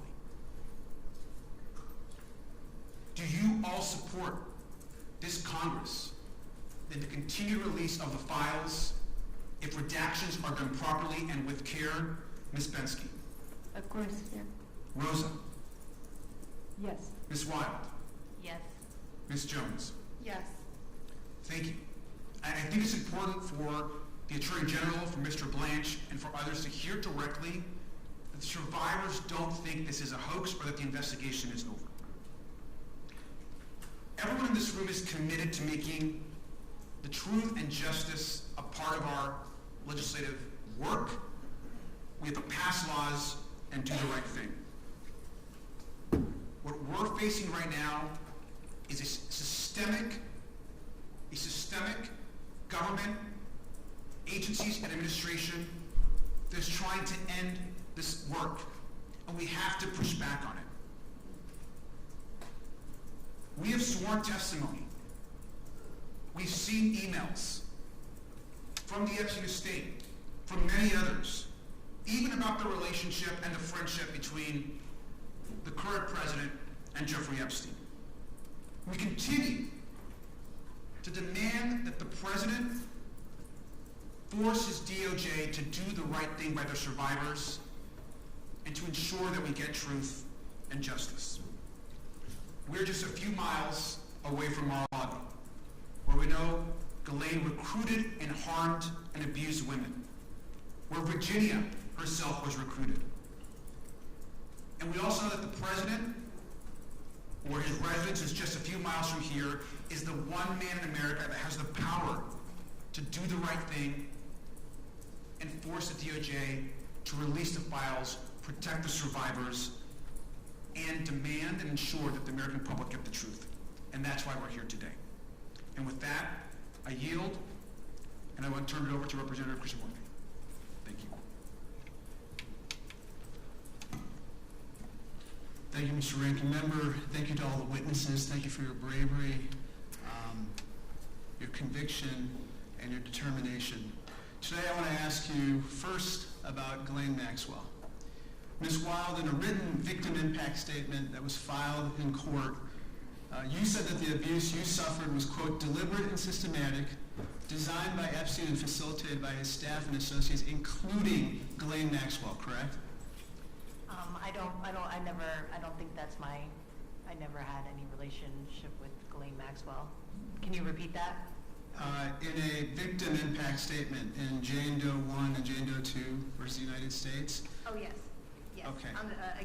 I'm sorry. I've never met Ghislaine Maxwell, but yes, that's what the other Jane Doe had. Ms. Bensky, at Maxwell's trial, survivors testified that Maxwell participated in the sexual abuse of girls.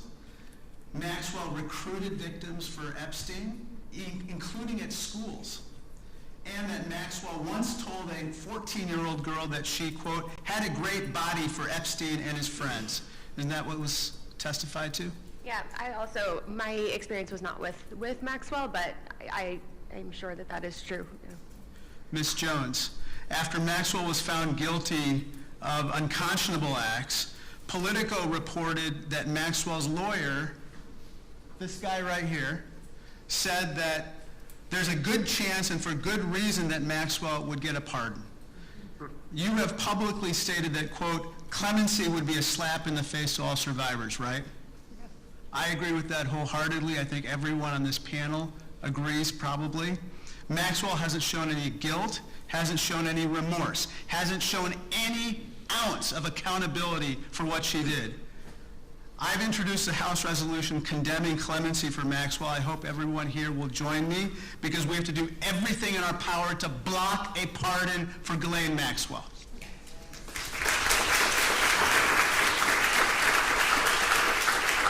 Ms. Hirsch, I want to turn to another topic, following the money. You're aware of Epstein-related financial records called suspicious activity reports, SARS reports, that have not been produced, correct? Yes. And just to level set, a suspicious activity report is a report produced by a bank anytime a customer performs a questionable transaction. It turns out there were numerous such reports filed by banks with the Treasury Department for Jeffrey Epstein, including large cash withdrawals and even requests that Epstein made for the creation of bank accounts and credit cards for teenagers and people who had nothing to do with his family. Isn't that right? It is. The Senate Finance Committee has found Epstein made wire transfers that are detailed in these suspicious activity reports, SARS reports, to the tune of $1.5 billion with a B, and include the names of women and girls he may have trafficked, as well as the names of his potential clients. I believe that this is paramount to the investigation of this sex trafficking ring. Would you agree with that? I do agree with that. If we're serious about following the money, I believe that these SARS reports must be disclosed by the U.S. Treasury Department now, immediately today.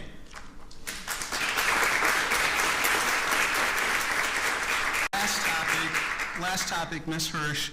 Can you give me this? These 1, 2, 3, 4, 5, 6 people, they must be disclosed today. What do you think about that?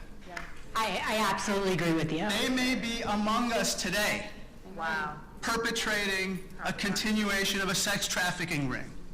Now, Mr. Coven, DOJ has not released all of the raw interviews and transcripts from the more than 40 victims of the DOJ's that were investigated in the DOJ's 2008 investigation, right? Correct. And DOJ has not released all of the video footage collected at Epstein's properties, correct? Absolutely. Not only that, I've actually walked through the home of Jeffrey Epstein after the incidents occurred and saw where the video cameras were located and no longer existed. Wow. Epstein tried to maintain his power over those he abused by taking away their chance at justice. We cannot let that happen. Donald Trump, I'm calling on you to listen to survivors. Release all of the documents. Unredact all these people. Prosecute the rest of these people and investigate the remaining. In addition, Ghislaine Maxwell should never, ever, ever receive clemency. That monster should not be given pardon, and ensure every enabler of Epstein faces consequences, no matter who they are or their political affiliation. Thank you, and I yield back.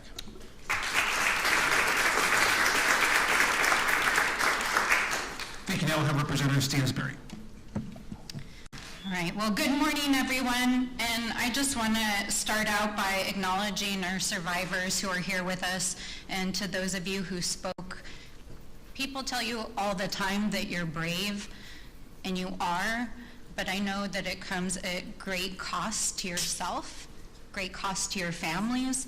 But I want you to know, and part of why I asked the staff to hold up this picture is because you are literally changing the face of the planet by standing up and telling your stories. And even though the system is failing you again right now in Congress, you are changing the world by helping people who are survivors, who are victims, who have never had their stories told publicly, to know that they're not alone. So I want to say thank you for everything that you are doing. And I know that it's hard, but what you're doing is changing the planet right now. So thank you for holding that up. I got in early yesterday, and I went for a walk. I walked to downtown here in West Palm Beach, and then I walked across the bridge. I think like millions of people across the country, I've seen, of course, the documentary that documents what happened here in West Palm Beach. And I wanted to walk across the bridge that survivors had told the story themselves of literally having been driven across. But I don't think that I truly understood the power, the wealth, the abuse that has happened in this community until I saw the mansions and the estates, the private clubs, and how inequality is literally written into the landscape here. And the reason why I wanted to start there is because there has been a lot said about the system of abuse that Epstein and Maxwell perpetrated. There has been a lot said about how grooming occurred, how recruitment happened, and how he psychologically threatened, abused, and used all these different tactics to abuse girls and women. But I want to make one thing clear here today, and I want to ask some questions about this, is we talk about the system failing. The system didn't fail. The system was designed to protect the wealthy. The system was rigged from the beginning when those mansions were built. The system was built on inequality. The system was built on exploiting people. It's written into the landscape here in West Palm Beach. It's written into the landscape in New Mexico, where Jeffrey Epstein went to Santa Fe with his rich friends and recruited girls that he exploited and then trafficked to other rich friends that he flew to New Mexico. This wasn't failure, this was a system. It was a system of exploitation, it was a system of abuse, and it was a system of power. And that's one of the things that I want to really dive into here with my short time today. Because the officials, the federal, the state, the local, the attorney generals didn't just fail to investigate these cases, they chose not to investigate them. They chose to take bribes and kickbacks and campaign donations.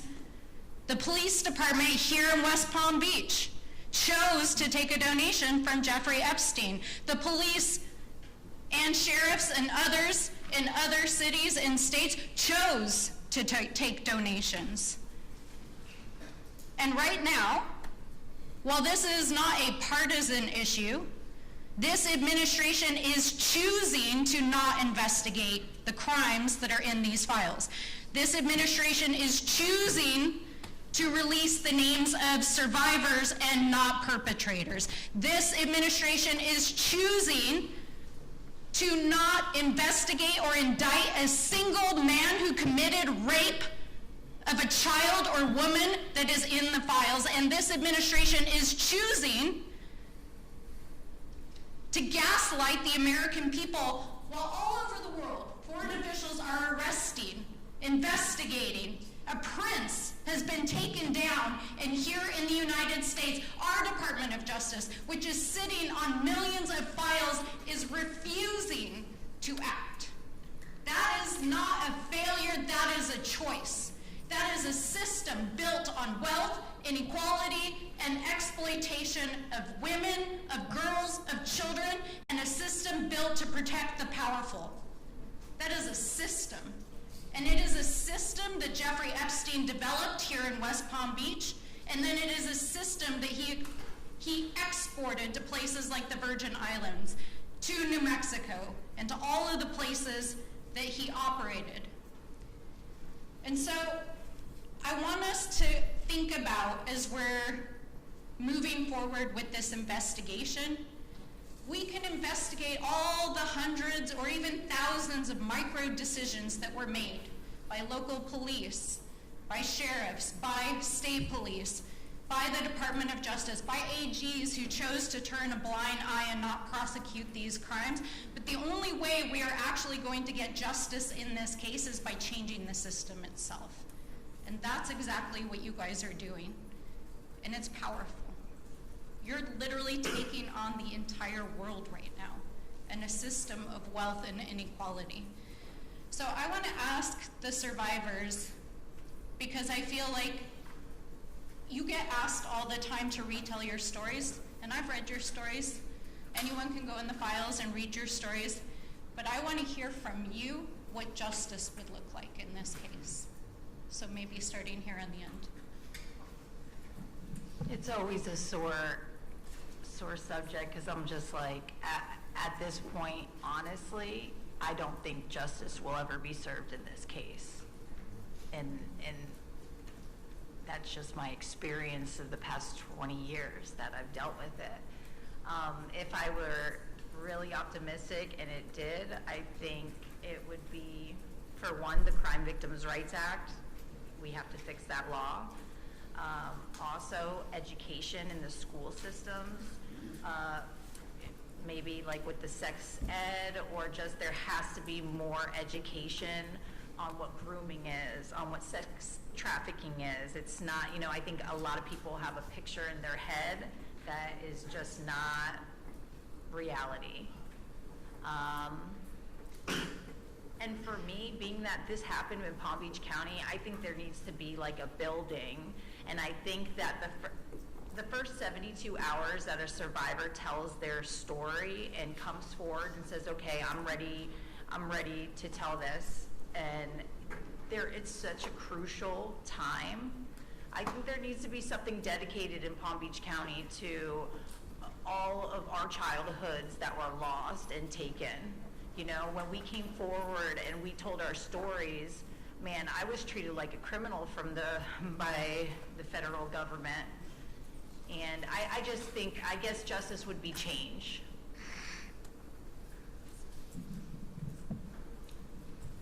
I don't know what justice looks like anymore. I'm just blown away that this is our government that is handling this. But justice would be, like Courtney said, accountability. These people that did it wrong should be held accountable for what they did to us. Of course, we know that. But do I think that is going to truly happen? Probably not. Look at how this has gone on. But education is so very important. Our kids are listening. They're watching this. They're hearing. And for the first time, for a lot of children, this is the first time they are even hearing about something like this. And so education is important. If we can't take these bad guys off the streets, let's teach our kids how to protect themselves in this. And so, but I hope the government gets it together. So, maybe we get some justice. I think justice starts with passing Virginia's law. I think that's a really great place to start, because justice shouldn't have a time limit, right? I know at almost 40, like I'm about to turn 40 this year, and I'm just able to look at my abuse. I'm just able to sit and write it and read it. And so I think there are a lot of survivors who have never come forward. So that would be a start, passing Virginia's law, changing the statute of limitations. There's a culture shift that really needs to happen, where the blame needs to be placed on the perpetrator and not on the victim, similar to Courtney's experience. My experience with law enforcement, I was so terrified, and I did feel like I was being interrogated the entire time that I was there. I thought that I was going to go to jail that day. I was like, my life is over. It didn't really make me want to talk to anybody, but the FBI came back to my home in 2019. Anyway, I'll have to say it was a very threatening feeling. So having an advocate in those spaces would also be really important. But yeah, just elevating survivor rights and making sure that we start with that baseline of Virginia's law. Yeah. So I come from a different country, and I have a job. And if you come to me and you ask me, what should I do, and ask a question about my job, I'll give you an answer. I appreciate you asking that question, but I don't know, that's your job. You guys have to figure out how to make justice, not me. And you can't give me justice. Like, when I came to this country, I thought something is going to be different. And I am shocked that this is happening here in the United States. You keep on saying this is the worst case in the United States, but it's not. It's the worst case in the world. This never happened to me in other places, and I traveled as a model all over the world. This didn't happen to me there, it happened to me here. You need to figure it out, and I hope you do. And I hope this never happens again to anybody. Keep it in the history books, don't stop fighting, don't let it go away. I wish one day we all can sit there and never hear the name, but I also hope that we will forever, so this never happens again. Good luck. Thank you. Mr. Chairman, I think that says it all. It's our job. So, thank you. Thank you so much. Representative Frost. Thank you so much. I want to talk about something very specific. As we know, Jeffrey Epstein trafficked and abused women and girls, not just in Florida and New York, but internationally, across the globe.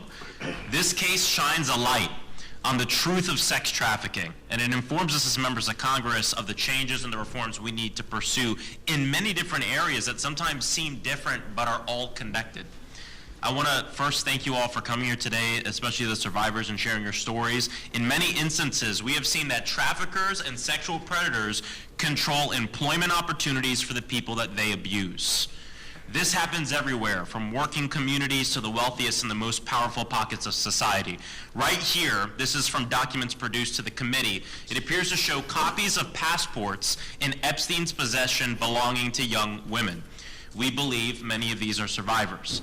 Epstein's network is bigger than what many people understand. It stretched across the entire globe. And we know that Epstein did not act alone. Him and his associates exploited financial and immigration systems, broken immigration systems, to traffic women and girls. Epstein helped women enroll in English language schools, facilitated their admission into American universities to help them get visas, and helped them secure jobs, all as a premise for getting the women into the United States. We questioned Epstein's lawyer about this and his accountant about the sham marriages which they helped arrange for immigration purposes. And many of these women, sadly, became survivors of Epstein's abuse. Thank you. Rosa, thank you so much for your very powerful testimony. Why did you come to the United States? You spoke a little bit about this. I was a model. I came here thinking that my modeling career is going to be continued here. I traveled before United States, and I was very successful. When I was able to escape the ring of Jeffrey Epstein, I was a successful model afterwards. But only after. During it, I couldn't. So you came for opportunity? Yes. And we told you, right? We told the entire world, we've told the entire world, come to the United States for opportunity. This is a land of opportunity where you can be anyone, where you can do anything, right? Yes. New York City was a top of the list for any model traveling and getting a contract. Rosa, can you help us understand how Epstein, Brunel, and their associates used the promises of modeling jobs to recruit you and other women? When you enter modeling, you have a dream of ending up and walking in Victoria's Secret show or in a cover of Vogue magazines. So when you're a teenager and somebody approaches you saying that they can be there to help you and be your word ally, I hate that word really, because that was used many, many times in trying to make me believe that they are my ally in order to get those jobs. So naturally, it comes across like these people care. And you believe them. Why? Because you're just a teenager. It doesn't look really scary to begin with, so they gain your trust, and then they put you in a situation where financially you can't leave. The ticket back home costs $1,300 round trip. I was getting $100 a week in New York City to survive. And if any of you go to New York City today and try to live on $100, good luck. Oh, yeah. Rosa, we also know that you're an immigrant, and we know that Epstein and his network also manipulated and threatened women using their visas or immigration status. Can you talk about your experience with this? Every time I came to my agency or Epstein, which I didn't know why I came to him, I begged them to let me go back to other places I used to model before, on which they said, why? You're not going to do well there, so stay here. What do you need? I would say, job. And then they offered me job. They didn't give me money to purchase a ticket, and I didn't have a credit card. I didn't have my parents sending me money. I couldn't afford a ticket back. So they used my dreams against me, saying that it's just a time and everything's going to be okay. And if I trust them, all my dreams are going to come true. We know that he weaponized people's immigration status, right? And the fact that they were immigrants against them, to manipulate them, to force them into his horrible crimes and the horrible things he did to them. There are so many changes that need to come from this investigation, and I think it's important that we also remember immigrant women are disproportionately impacted by sex trafficking in the United States. Epstein exploited this broken immigration system to do these crimes. And I think your story and your testimony shows that, and many of the other stories and testimonies that we've heard. This investigation shows us that we have to fix this system, not just demonize immigrants. And in a moment where the same people that are obstructing this investigation, the same people who are engaged in the cover-up of this investigation are also the one demonizing immigrants across this country, shows us the real truth, that if we spent a modicum of the money and energy that this government is using to go terrorize our communities and round up innocent people, to go after the billionaire pedophiles and sex traffickers and people who have exploited this broken immigration system, maybe we'd have some justice here. And so just thank you so much for being here and sharing your testimony. I yield back.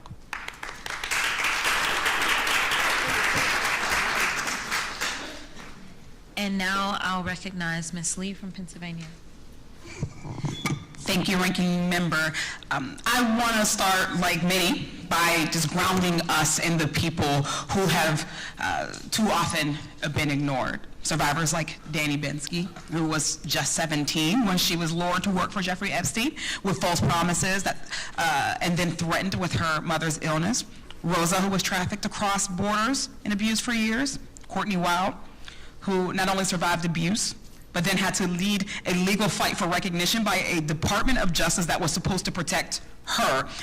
And Janalisa Jones, who has sounded the alarm that a paltry release of DOJ files hints at a possible, probable cover-up.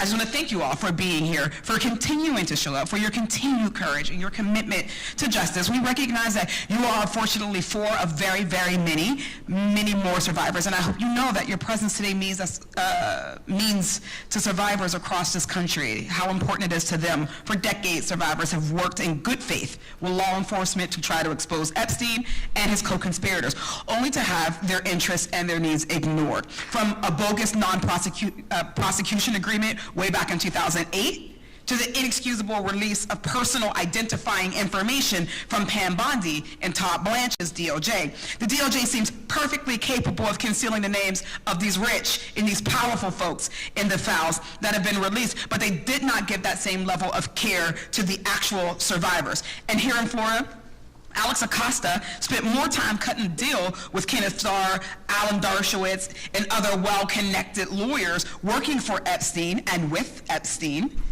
than he did actually listening to survivors.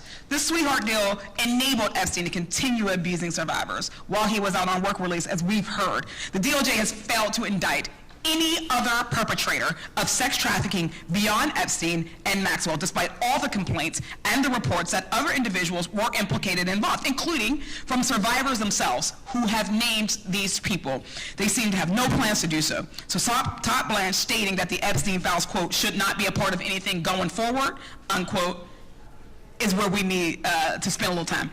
This is a glaring proof of a two-tier justice system of justice in this country. Mr. Cuban, this saga began with a failure at the state level when prosecutors declined to fully pursue justice against Jeffrey Epstein, right? Correct. You represented one of the first survivors in Florida. We saw a non-prosecution agreement that shielded Epstein and protected his associates. Can you explain why that agreement was so unusual and how harmful it was?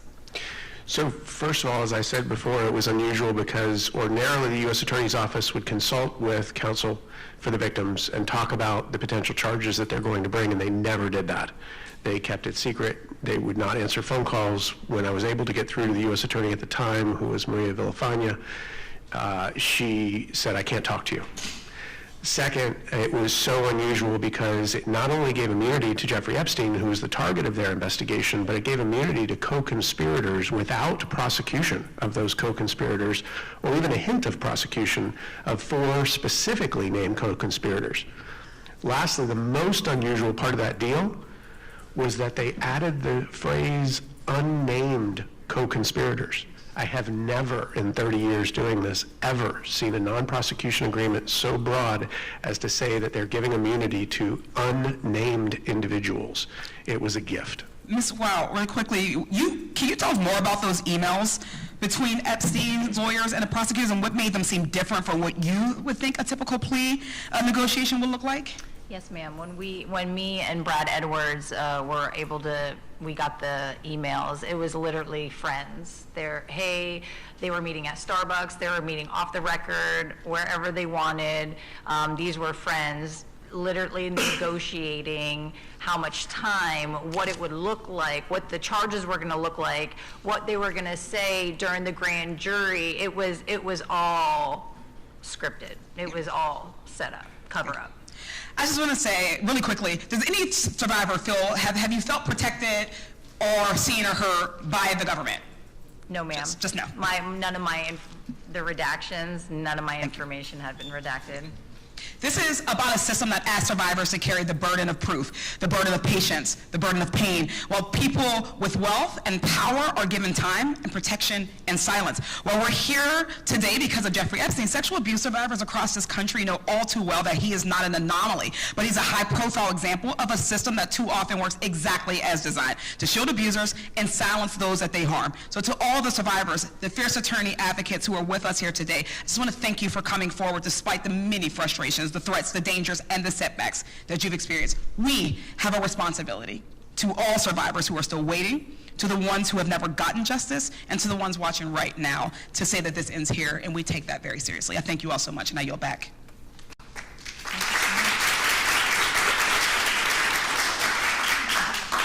Thank you so much, Ms. Lee. And now I am going to recognize myself for 5 minutes. I've been smiling probably more than I am supposed to as I've sat here because y'all bring me so much joy. And let me tell you why. The reason is this. It's because in spite or despite this incompetent government, y'all have not backed down. For some people, it is the very first time that they're seeing your faces, but you have been there when no cameras are rolling. You have been there for decades, and you are still showing up. The reality is that you are not a child in this moment, but you know that other children are potentially being subjected to something similar in this exact moment.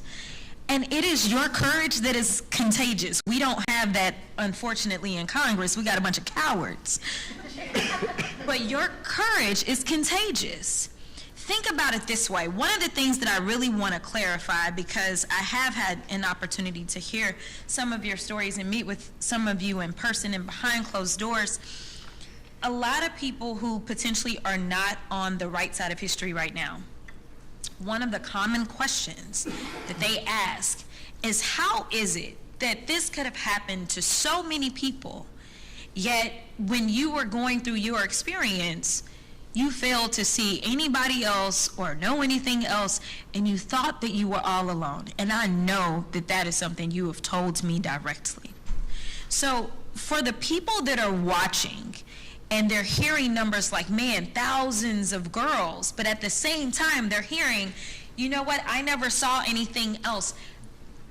Whoever feels most comfortable, if you will, because for me, I don't think that I have that much confidence in the government overall doing what's right for the right reason, but it is the pressure from outside.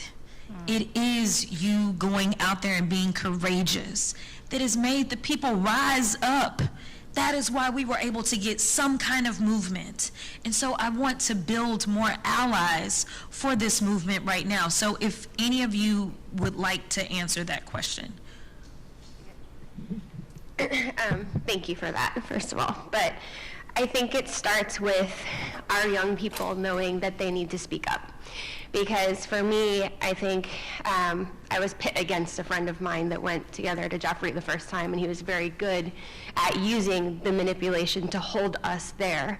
And so I felt like I couldn't tell anybody, and I didn't tell anybody. So I think it starts with the youngest. You know, if an experience feels off, to have a young person speak out and talk to even just a friend about that, and then say to that friend, hey, is this happening to you? Then the two of them can talk to an adult, and then we're already making change because we're already taking it out of the dark. I think the secrecy was the hardest part in my own abuse, and meeting all of the survivor sisters in September absolutely changed my whole life. And so I do think if you can find community and if you can find the people who boost you, it's really important, but it starts with our youngest survivors. Thank you so much for that. And in fact, you brought up young survivors. You know, a quick question that I have for each of you is, do you believe that a child has the ability to consent to sex? No. Okay. Interestingly enough, most of the time, our laws, whether they're state or federal, acknowledge that as well, but I have a transcript and I won't go through it, but it relates to the case that stemmed out of here where they were trying to make it seem as if a child victim was a criminal. That was the focus of their questioning. So it is so frustrating because literally when I was in the state house in Texas, this is one of the things that I actually worked on, was making sure we changed the actual language in the code, specifically as we talked about child victims. So that brings me to kind of where we are on the federal level. And I'm gonna wrap up because of the time. I wanna make sure we stay on time. My colleagues have been my colleagues are nicer than I am, I'm gonna be real. They've used words like cover up, choice. For me, it's obstruction of justice. It's real clear, and that's just the lawyer in me. This is pure obstruction.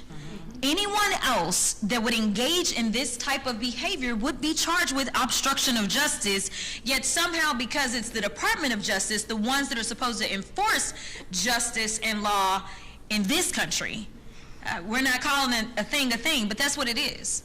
And so it is my hope that we understand that while these survivors have taken the time to come out, and some of them were outed, unlawfully and absolutely need to have some semblance of justice because of that illegal outing, because our law was very clear, to be clear about that. I need people to understand that we all have a role to play. People in this moment keep asking, what is it that I can do? Well, I'm gonna be partisan as well, because they not being partisan. The Republicans could have shown up today too. They didn't. So let me be clear, I am going to be full on partisan. You have to vote. If you care about this, you have to vote, and you have to understand who is fighting for you. There are certain things that were always a basic kind of standard in this country for what was right. We protected the most vulnerable amongst us. We're not doing that nowadays. We made sure that we believed in quote unquote law and order, but we're not doing that nowadays. It is time to wake up. It is time for us all to do our part, because again, I'm gonna be partisan because only the Democrats decided to show up today. So with that, I will yield, and my next, okay, they're making me skip down. Okay, well, we gonna head to Virginia. Rep. Supervolume, it's your turn. Thank you. I want to thank you all for being here today, and thank all the people in the audience here today. And I will just say that it's because of you that we had the Epstein Files Transparency Act passed, and the president himself had to sign it into law begrudgingly while in the background trying to figure out how to break it later on. And it's because of you that we were able to issue an August subpoena led by Representative Lee, and they still haven't complied with that subpoena, but it's because of you we got that far. And it's because of you that they won't even hold hearings, real hearings in the Oversight Committee on anything anymore, because they're afraid we'll subpoena more people about Epstein Files and Epstein Transparency Act. So just think about where you've gotten us. I know it's not enough. It may never be enough, someone mentioned before, but I just want to thank you for getting us this far. And I know there are a lot of girls and women around the country and around the world who thank you as well. One of the things that has driven me crazy is that there's millions of files that have still not been released. And so this question really is for anyone. But one of the things that I remember hearing from many of the survivors last year was you'd at least like your own files, your own witness statements. Has anyone received your own files? No. So no one has received their own files. And has the Trump administration talked to you about potentially giving you those files? I'm seeing everyone say no. And did they ever talk to you about which files they were withholding and why they would withhold them, or consult with you about that? I'm seeing everyone shake their heads as well in the audience, and all the witnesses we have today. And so I guess I would ask then, we're going to be talking to someone next week, Pam Bondi. And so do you have any suggestions on what we should ask her tomorrow? We can start with Ms. Wild, or anyone who'd like to answer that. I think there's a lot to ask her, right? But do we believe anything that's going to come out of her mouth? Let's pretend yes. Yeah, okay. I definitely, who are we covering for? Like, you were willing to lose your job to cover up for these people. What do they have on you? Because I'd like to know. You're a woman, you're a mother, and you look at us, you couldn't even look at the survivors. So what's your part in this? Can I add to that? Process. What was the process? And we would ask the same of Todd Blanche. What was the process for moving Keelan Maxwell? I can actually speak to three very specific things that you should ask her. Number one, there was hours of video surveillance taken by the lead investigator at the time outside of the home, watching people go in and out of the house. That has yet to be released, and we know it exists from the probable cause affidavit. Secondly, back in October of 2003, there's record evidence that there was surveillance inside the home because cash was stolen from Mr. Epstein by one of his workers, and Sarah Kellen showed police that video from inside the home. That means surveillance cameras in fact existed in the home. Where is that video? And then lastly, Maxwell photographed everything. She loved taking photographs of people. That was her passion. They have not released even a fraction of the photographs that Maxwell took. So I'm just going to add on to Danny's point about process and be a little more specific. So what transpired in advance of the files being released were a number of the lawyers who are in this room provided DOJ with lists of names. I think one lawyer provided about 300 names.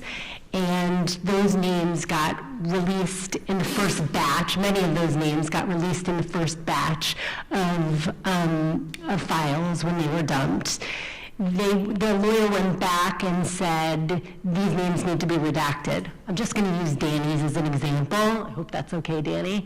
Her lawyer went back and said, redact Danny Benske's name. The second time the files were released, the DOJ had not just the list of the names that the lawyers requested to be redacted, but also correspondence that said Danny's name was released in the first batch and a request to redact. Her name then appeared in the second batch. Another correspondence went to DOJ about Danny specifically. And then there was a third batch of documents. In the third batch of documents, I think Danny's name, her address, a picture of her dog, you name it, it was in the third batch. So I think we need to give examples, and I think we need a deep understanding of what transpired so that a group of high-powered lawyers were not able to identify names and properly redact them. Thank you. I yield back. Thank you. We're going to move on to Missouri. Brett Bell.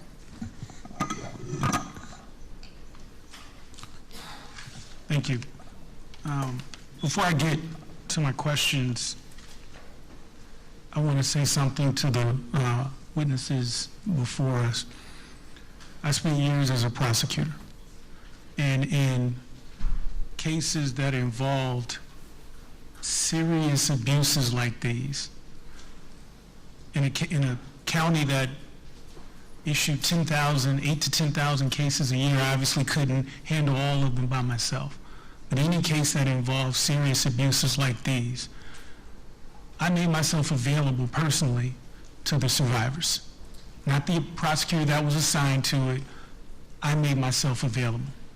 And if there was a resolution or an outcome to the case that went against the wishes of survivors, that was another reason that I sat right there with those survivors to hear directly from them, to tell them what the evidence was, why we were doing what we were doing. And what I discovered is that oftentimes there is nuance that an investigation may not find, that you all, our respective survivors, will see. And that was another reason that I wanted to sit down and look these individuals in the eye so that we could have these conversations and help us make the best decision in the search for justice. And so I want to ask a couple quick questions, and I'm going to be very mindful of time. Ms. Wild, as a former prosecutor, I have to ask this question. The Crime Victims' Rights Act was passed specifically to guarantee survivors a seat at the table in federal proceedings. You went to court to enforce that right. In your experience, was that promise ever actually kept? No. That promise was never kept, and during the federal investigation, and that's why it was so wishy-washy, because Alex Acosta had the federal investigation. So the feds were coming to me, asking me questions, but then the feds passed it back down to the state.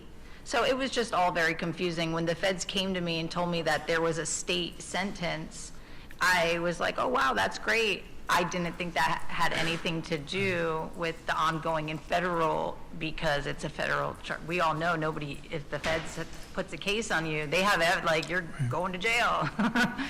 So it was just all very wishy-washy, but no, the Crime Victims' Rights Act never applied to us in this case. Ms. Jones, you've been fighting for justice for a long time. longer than anyone should have to. What does that fight cost you, and what keeps you going? I'm a mother of 4 children, so that is why I fight, and I speak very loud to protect my children, and not just my children, everybody's children. That's how I keep going. It takes a very big toll on you, but when you look at the innocence in a child's face, no child should ever have to go through what we went through, ever. And as many years as I've sat across the room from survivors, I can't pretend to fully understand the courage it takes to walk in to a room like this one, to tell the truth about what was done to you in front of cameras, in front of strangers, engaging directly with a system that has let you down. And Ms. Rosa, you said that in trying to figure out what justice looks like, good luck. And yes, we have a lot of work that we have to do to figure that out. And what that will look like, there's a lot that this investigation needs to do just that. And so what I can say with certainty is that what the inspiration for this work looks like, and I'm looking at it. I'm looking at all of you. I'm looking at every single survivor, known and unknown, that continues to inspire us to do this work. And I thank you for being here. We do not take that lightly, that you've agreed to be here today and share your stories and being honest about why this matters, because, as my colleague said, this administration has made it harder, not easier, for you to be here, but you are our inspiration, and we appreciate you. Thank you. Thank you, Congressman. Next up is Representative Min. Thank you to the survivors for appearing here today. Ms. Wild, Ms. Jones, Ms. Bensky, Rosa, Mr. Roberts, Ms. Roberts, your testimonies are powerful and extremely heart-wrenching. And we're sitting right now just 2.8 miles from the Epstein estate, where so much of this took place, 4 miles from Mar-a-Lago, where Jeffrey Epstein spent so much of his time. And I don't think it's lost on any of us up here how much courage you all are showing in being here today in sharing your stories, because as we begin to unravel the threads of the Epstein files, we're seeing just how broad and deep this conspiracy goes, and a number of you have talked about the threats you face, and that must be incredibly frightening. Many of the world's richest and most powerful men are implicated, and they have directly perpetrated a decades-long cover-up. Even after we were able to pass the Epstein Files Transparency Act, over the maneuvering and objections, I'd add, of President Trump, then Attorney General Pam Bondi, and Speaker Mike Johnson, the rich and powerful were still able to pervert justice, with the DOJ refusing to turn over 50% of the documents in their possession, redacting the names of the perpetrators while releasing personal information about many of you, re-victimizing the survivors, and that's outrageous, and we for damn sure need to ask Pam Bondi what the hell happened here and why she chose to re-victimize survivors when she appears before us next week. Mr. Hirsch, I want to start, Ms. Hirsch, I want to start with you real quickly. Are you aware of any instance where the DOJ contacted survivors before they released personal identifying information about the survivors last year?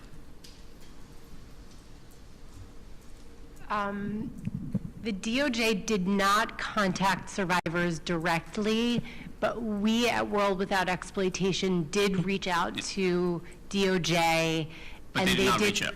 They did return a phone call, but when we asked them to speak with survivors, that never happened. And that's outrageous, because the DOJ is supposed to represent justice for people who are victims of crime, not re-victimizing them, not protecting the perpetrators of crime. And what's at stake today for you all and the hundreds of other women who were trafficked and abused by Jeffrey Epstein, Ghislaine Maxwell, and their associates is justice for you, but also the idea that there's one rule of law for everybody. That we don't have one set of rules for the rich and powerful, the Epstein elites, and another that applies to the rest of us. As I've said before, I spent my career fighting for the rule of law. This is very important to me. I also started my career at the Securities and Exchange Commission, prosecuting corporate fraud, then taught banking law at UC Irvine, and I also know that following the money is the first rule of tracking down any kind of major criminal conspiracy. And as I just want to reiterate the points that were made earlier by Rep. Christian Murthy, by you, Ms. Roberts, that we need to follow the money, that Epstein survivors have sued and won settlements from a number of large financial institutions, including Bank of America, JP Morgan, and Deutsche Bank, hundreds of millions of dollars. We need to get the SARS reports from Treasury. We need the SEC, Treasury, and the banking regulators to investigate and potentially prosecute anyone or any institution that was complicit in covering up or helping facilitate the Epstein trafficking ring.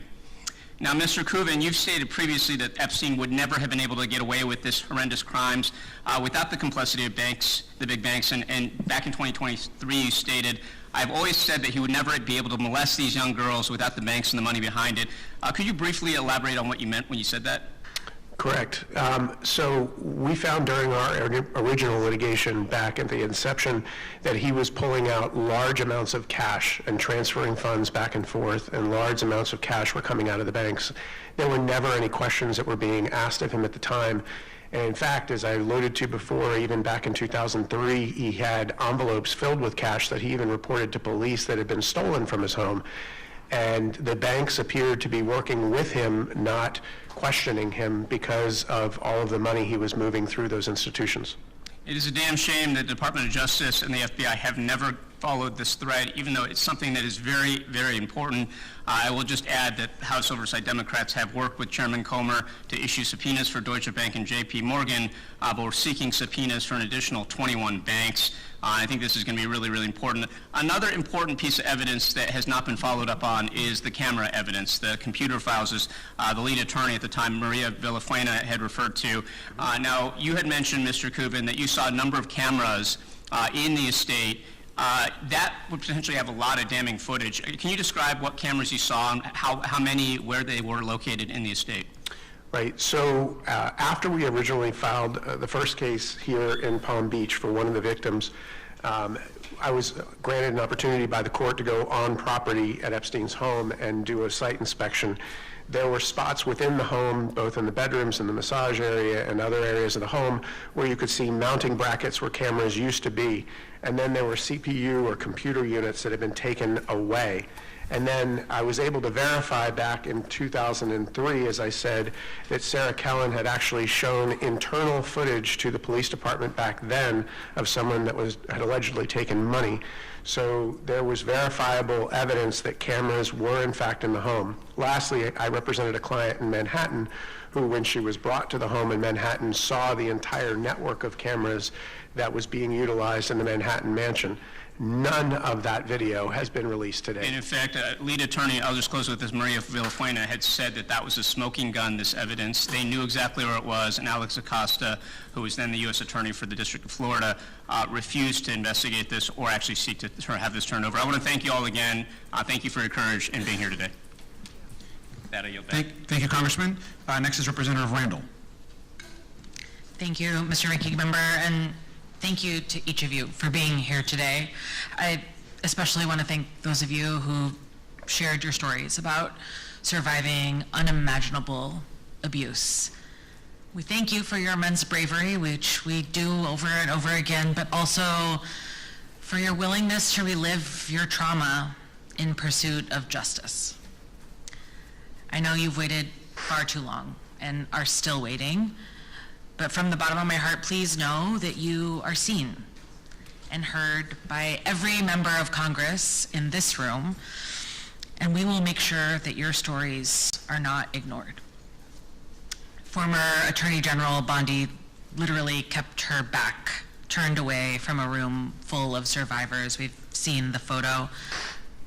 We are here to do the opposite. We are here to walk alongside you and to shine a light on the stories that you have shared over and over. We'll keep fighting for truth, for transparency, and an end to this shameless DOJ cover-up of all the information relating to the heinous crimes of this Epstein case. DOJ's document productions to date have released very little new information about Epstein's co-conspirators. In fact, we know that there are more than 2.5 million documents still hidden. But unfortunately, as we have heard today, recent releases have exposed private and personal identifying information of survivors. DOJ has created serious risk to safety for survivors and published names and photographs, some of them very explicit. Survivors have also shared with the committee that in multiple instances, as we heard again today, loved ones didn't know that you had been abused by Epstein until that information was released publicly. Every oversight Democrat sent Pam Bondi a letter back in February to express alarm at DOJ for publishing survivor names and photographs thousands of times, while taking special care to redact information that could be crucial for bringing justice and holding perpetrators of abuse accountable. The sheer amount of personal identifiable information released after survivors got assurances from DOJ that they would be protected raises the question of whether this is just incompetence or, far more likely, deliberate witness intimidation. Ms. Bensky, you have spoken about this, about the harm of DOJ's sloppy Epstein file release that has caused you and other survivors. You spoke about your own name being released despite repeated requests to redact it. Will you share again for us, for the record, what that experience meant to you and other survivors to have your information be exposed? Yeah, I mean, I am public, and that's a choice that I made, but never in my life did I expect for anybody to read intimate details of abuse. To me, it's always been about protecting others. And, you know, unfortunately, I have friends in this story, and to see somebody's name out there who has worked so hard to move past this in life is something. It sends a shockwave through your body. It hits you like reading your own name in the file first. Just like I went into the files thinking I would have to look pretty hard to find things, type my last name in, and everything came up, right? Yeah. And it's like, there's like a hot flash moment, right? It hits you sort of like a bullet to the chest where you're like, oh my God, it's that feeling of like that PTSD is real, right? So the PTSD of the trauma that I endured definitely came back, and then you're reading on, and then you see more, and you see survivors being outed, a survivor that I had said, you know, don't ever worry, you've always been a Jane Doe. So, and to feel the impact of that is something that I will carry forever.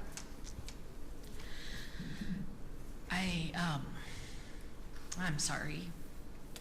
I feel like you deserve an apology from your government, and, you know, as Democratic members of Congress, we are here to continue to work with you. But I also know that we absolutely have to fight for better. We have to fight to pass Virginia's law, and I know Congresswoman Frankel wanted us to share that she's also been working on the Courtney Wild Reinforcing Crime Victims' Rights Act to ensure that those rights that you are owed are actually upheld, that we work with survivors to inform you about any prosecutorial agreements, to ensure that folks know what rights you are awarded and deserved. And we will continue to investigate and to fight for all of you, but also for every survivor and every young person who is being victimized around the world. Thank you. I yield back. Thank you, Congresswoman. Representative Ansari. Thank you, Ranking Member. President Trump, former Attorney General Pam Bondi, and Acting Attorney General Todd Blanche promised truth and transparency regarding the Epstein files. They have instead led the most egregious cover-up in American history.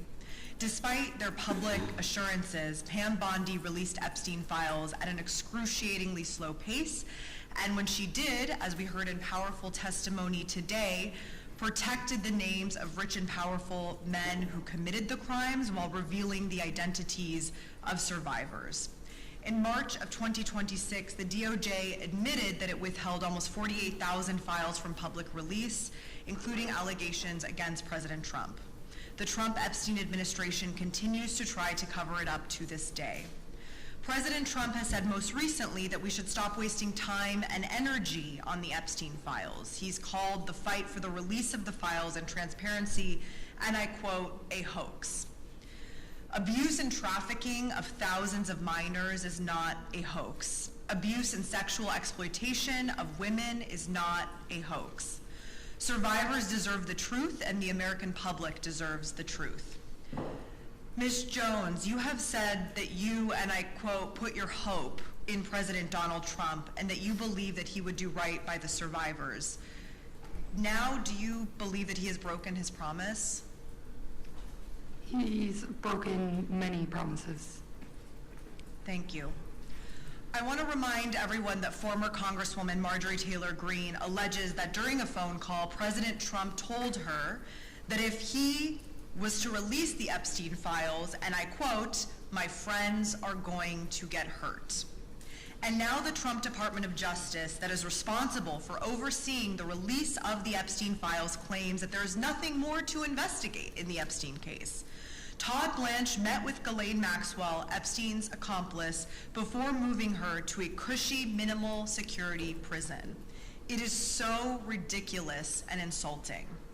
So far, only Epstein and Maxwell have been prosecuted for sex trafficking, and there has never been a full accounting of Epstein's financial crimes or additional prosecutions of suspected co-conspirators.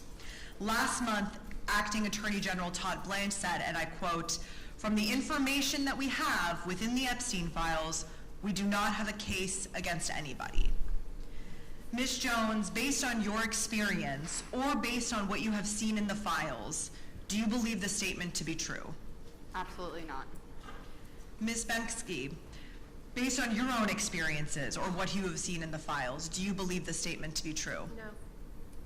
Ms. Wild, I'd like to ask you the same question. No. And Rosa, lastly, I'd like to ask you the same. No. Thank you. I yield back. Thank you, Congresswoman. I'd like to now have Representative Walkinshaw. Thank you, Ranking Member, and thank you all for being here. Walking into this room and telling your stories again takes tremendous courage. And I've heard a lot of the stories from survivors, and like everybody, I'm struck by the courage, the commitment to justice for Epstein, Maxwell, and everyone involved in these crimes, but I'm most struck by your commitment to protecting every child and every potential victim of sexual abuse or assault. Epstein, Maxwell, and their co-conspirators shattered lives. They targeted vulnerable women and girls, objectifying and attempting to silence them. They were protected by their wealth, their power, their privilege. We can see it here in Palm Beach.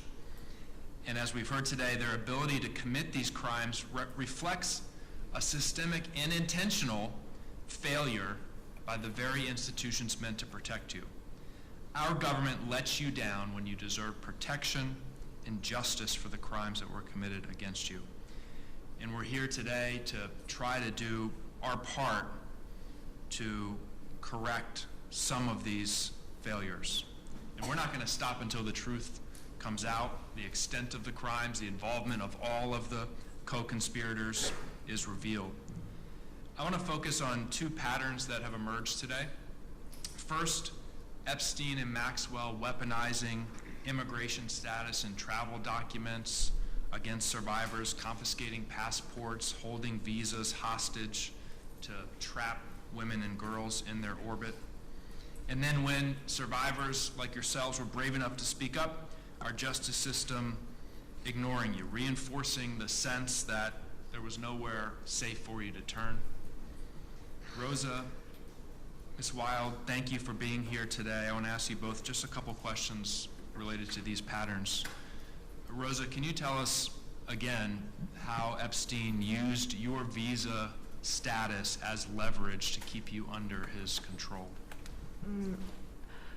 O1 visa is a visa for an individual with extraordinary abilities, and it takes a lot of documents to obtain that visa. I have helped one individual to obtain similar visa, and I learned the amount of documents needed to be gathered.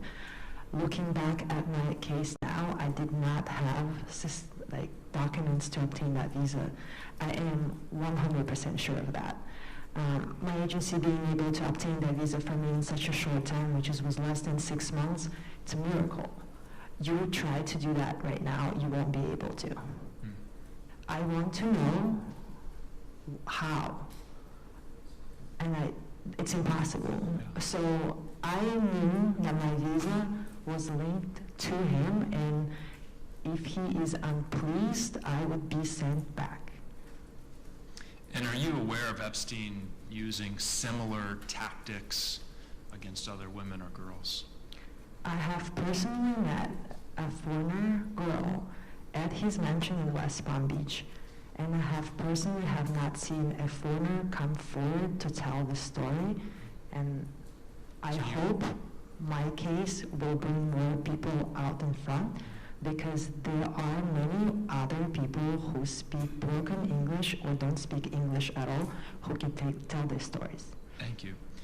Ms. Wild, you were 14 as you testified when you first encountered Mr. Epstein. Is this you? Yes, A child? yes. I just want to go back to the DOJ investigation and the sweetheart deal for Epstein and ask you, were you told by the Department of Justice that your case was still being investigated even after Alex Acosta signed off on Epstein's plea deal? Yes, they sent me a paper in the mail, my attorneys have it, that saying it was going to be a lengthy process and that, they were doing everything that they could to put him away. But at that time, when the letter was dated, it had already been signed, the non-prosecution agreement. You learned later that they had already signed the deal. Yes. So that letter they sent you was a lie. They lied to you. Yes. Thank you. Thank you both. I yield back. Thank you, Congressman. Next up is Representative Presley. Thank you to Congresswoman Lois Frankel. Thank you to Ranking Member Garcia, to Congresswoman Summer Lee. Your efforts made today possible, and of course, thanks to our courageous survivors. I've been on this committee since I was a freshman, and Elijah Cummings, the great Elijah Cummings, our chair at the time, would often remind us that the role of the Committee on Oversight, our mandate, is to be an efficient and effective pursuit of the truth. Now, that pursuit is what brings House Democrats here today. Because instead of Epstein's victims being met with efficiency, they've been met with obstruction and delays by law enforcement and by the Department of Justice. Instead of Epstein's victims being met with effectiveness, they've been met with systemic cover-up. And I would add cowardice of those who were intimidated by the power and the privilege of Jeffrey Epstein, Ghislaine Maxwell, and their co-conspirators. So today, we are here to shine a light, because sunlight is the best disinfectant. We are here to shine a light on the corruption, on the failures of this investigation. But most of all, we are here to center the survivors, to center the courageous. Survivors who are grown women before you, but who were children. Children whose innocence was corrupted, whose bodies were violated, whose dreams were destroyed, whose lives were irrevocably changed. Maria, Courtney, Janalisa, Danny, Rosa, and Sky and Amanda, here for Virginia, we thank you. Congress enacted the Crime Victims' Rights Act in 2004 to mandate specific obligations for the Department of Justice to ensure that survivors are protected, informed, and able to heal. Now, Mr. Kubin, you've spent decades representing survivors and fighting for transparency around the federal government's handling of their cases. Can you speak to how the federal government violated, after their bodies were violated, after their dreams, their dignity, their lives were violated, how were their rights violated?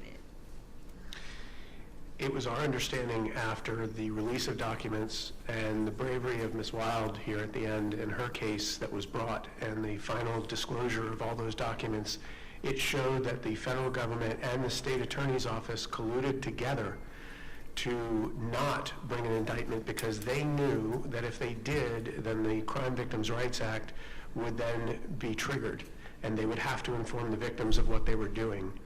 So what we learned was they intentionally kept it out of the hands of victims so that the victims couldn't object or have any say in the process by secretly doing this deal that they did. And the federal judge, very brave federal judge Mara, found that there was a violation of the act here in the Southern District, and unfortunately, because of the way the law was written, there was absolutely no way to get them any justice or any remedy as a result. That's right. So they weren't notified, they were not consulted, they were not given the opportunity to participate in proceedings that directly affected their lives and their safety. These rights are supposed to be guaranteed by the Crime Victims' Rights Act. Now, would any survivors like to speak to any examples to share about how the federal government ignored or neglected your case?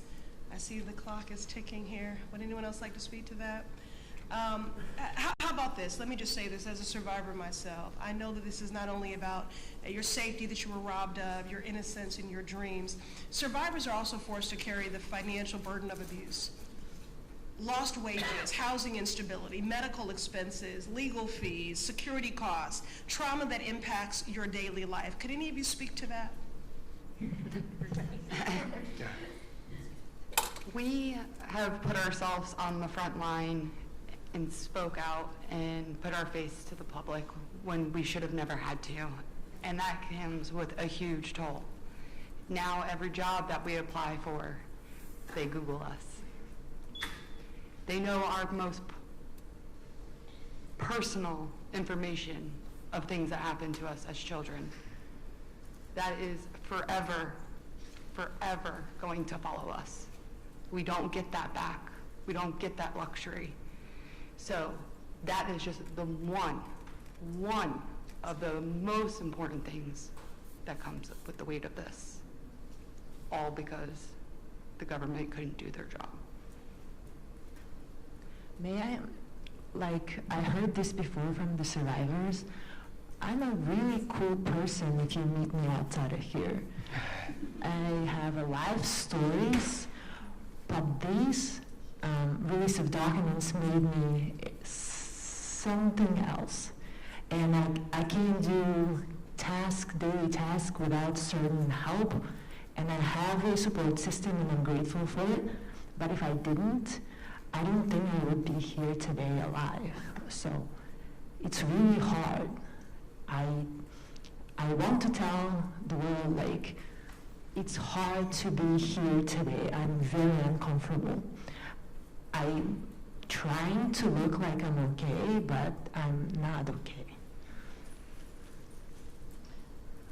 Yes, would anyone else like to speak to the financial burden of abuse, lost wages, housing instability, medical expenses, legal fees, security costs? So I was gonna, when I was younger, when I met Jeffrey, I experienced a lot of homelessness. So I think I misunderstood your question, but say whatever you would like. Yes, ma'am. I was just gonna say that, just like you were walking over the bridge, a 14-year-old going to Palm Beach, it was like, as soon as you go over that bridge, you just feel the money and power, and it's just such a contrast.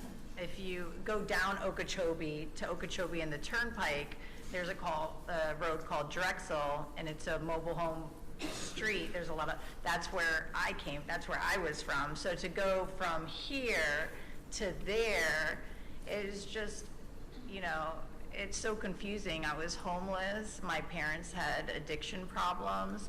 He prayed. He knew what he was doing. It was all very calculated, and then later on, the fact that he used those things against me. We had the feds pulling up our MySpaces, treating us like criminals because we were at a party at 16 and 17 drinking, rather than going out. So for me, it's so sad that he knew who he preyed on. He preyed on young, especially in Palm Beach County, he preyed on us kids who came from troubled backgrounds and everything else, and they portrayed us as these underage prostitutes. Which is that a real charge? Is it? Like, what was the statute number? I'm on his charge that he took. Spencer should, right? Is that a real charge? It was bizarre to us even at the time, but you know, it made absolutely no sense, and the statutory guidance was very questionable given that they were minors. But speaking to Representative's question specifically and representing survivors over the last 30 years now, you know, it affects not just the survivor, it affects their family, it affects the way they raise their own children if they have daughters. It affects their mental stability and ability to maintain employment. You know, try telling a survivor they've got to pay a lawyer for 20 years straight if they want to get justice. It's impossible, especially with a law that doesn't provide any remedy. So they've got to seek out victims advocates that are willing to do it for free. And there aren't many of those, especially none that want to do it for 20 plus years to fight. So the financial ramifications of being a victim, especially of somebody with unlimited resources, is dramatic. Can I add to that? I think also to continue this fight, like we're all here right now, and this isn't the only thing I'm sure we're all doing this week to talk about getting the messaging out. Advocacy is expensive, therapy and healing is expensive, you know, and there's no time to work because honestly we got to change it for our kids because I don't want to raise my kid in a world like this right now. So. Yeah, I'll just close out with one point to Courtney, to your question about these prostitution charges. We need to eliminate the prostitution charges from the books altogether. We absolutely should be holding sex buyers accountable for the harm they cause, but people in prostitution should not be criminalized for being in prostitution because the vast majority of them are not there by choice. They're there because of lack of circumstances, poverty, other vulnerabilities. And what we see so often is that traffickers deliberately use that notion that the women and girls will be arrested for prostitution as a tactic. It is the number one tactic in order to make sure that survivors, victims are too terrified and too traumatized to talk. So we've got a lot of work to do. And I just want to, again, I thank you all, and thank you for being prescriptive with a number of the legislative responses to address these systemic harms. I'll just say that there is no amount of compensation that could ever fully account for what was stolen, but every single survivor certainly deserves much more than sympathy. And that is the work that I'm committed to doing alongside of you legislatively. Thank you. Thank you, Congresswoman. I'd like to turn it over now to Representative Frankel. Thank you. Thank you again for being here. Let me just start with Courtney. You and I met many, many years ago. And just to let you know, I took for heart what you said. And myself and colleagues, Democratic Women's Caucus, we have filed a bill many years in a row named after you to make sure we can get these rights that you talked about. And the Courtney Wild bill would assert that the victims of federal crimes are entitled to all the rights guaranteed under the original Crime Victim Rights Act, regardless of if the charges are filed in court. And then it lists out a whole set of criteria. So I want to thank you for your bravery. We're still trying to get that bill passed. It's a little difficult under the circumstances, but we're going to keep trying. And thank you so much for your persistence. Yes.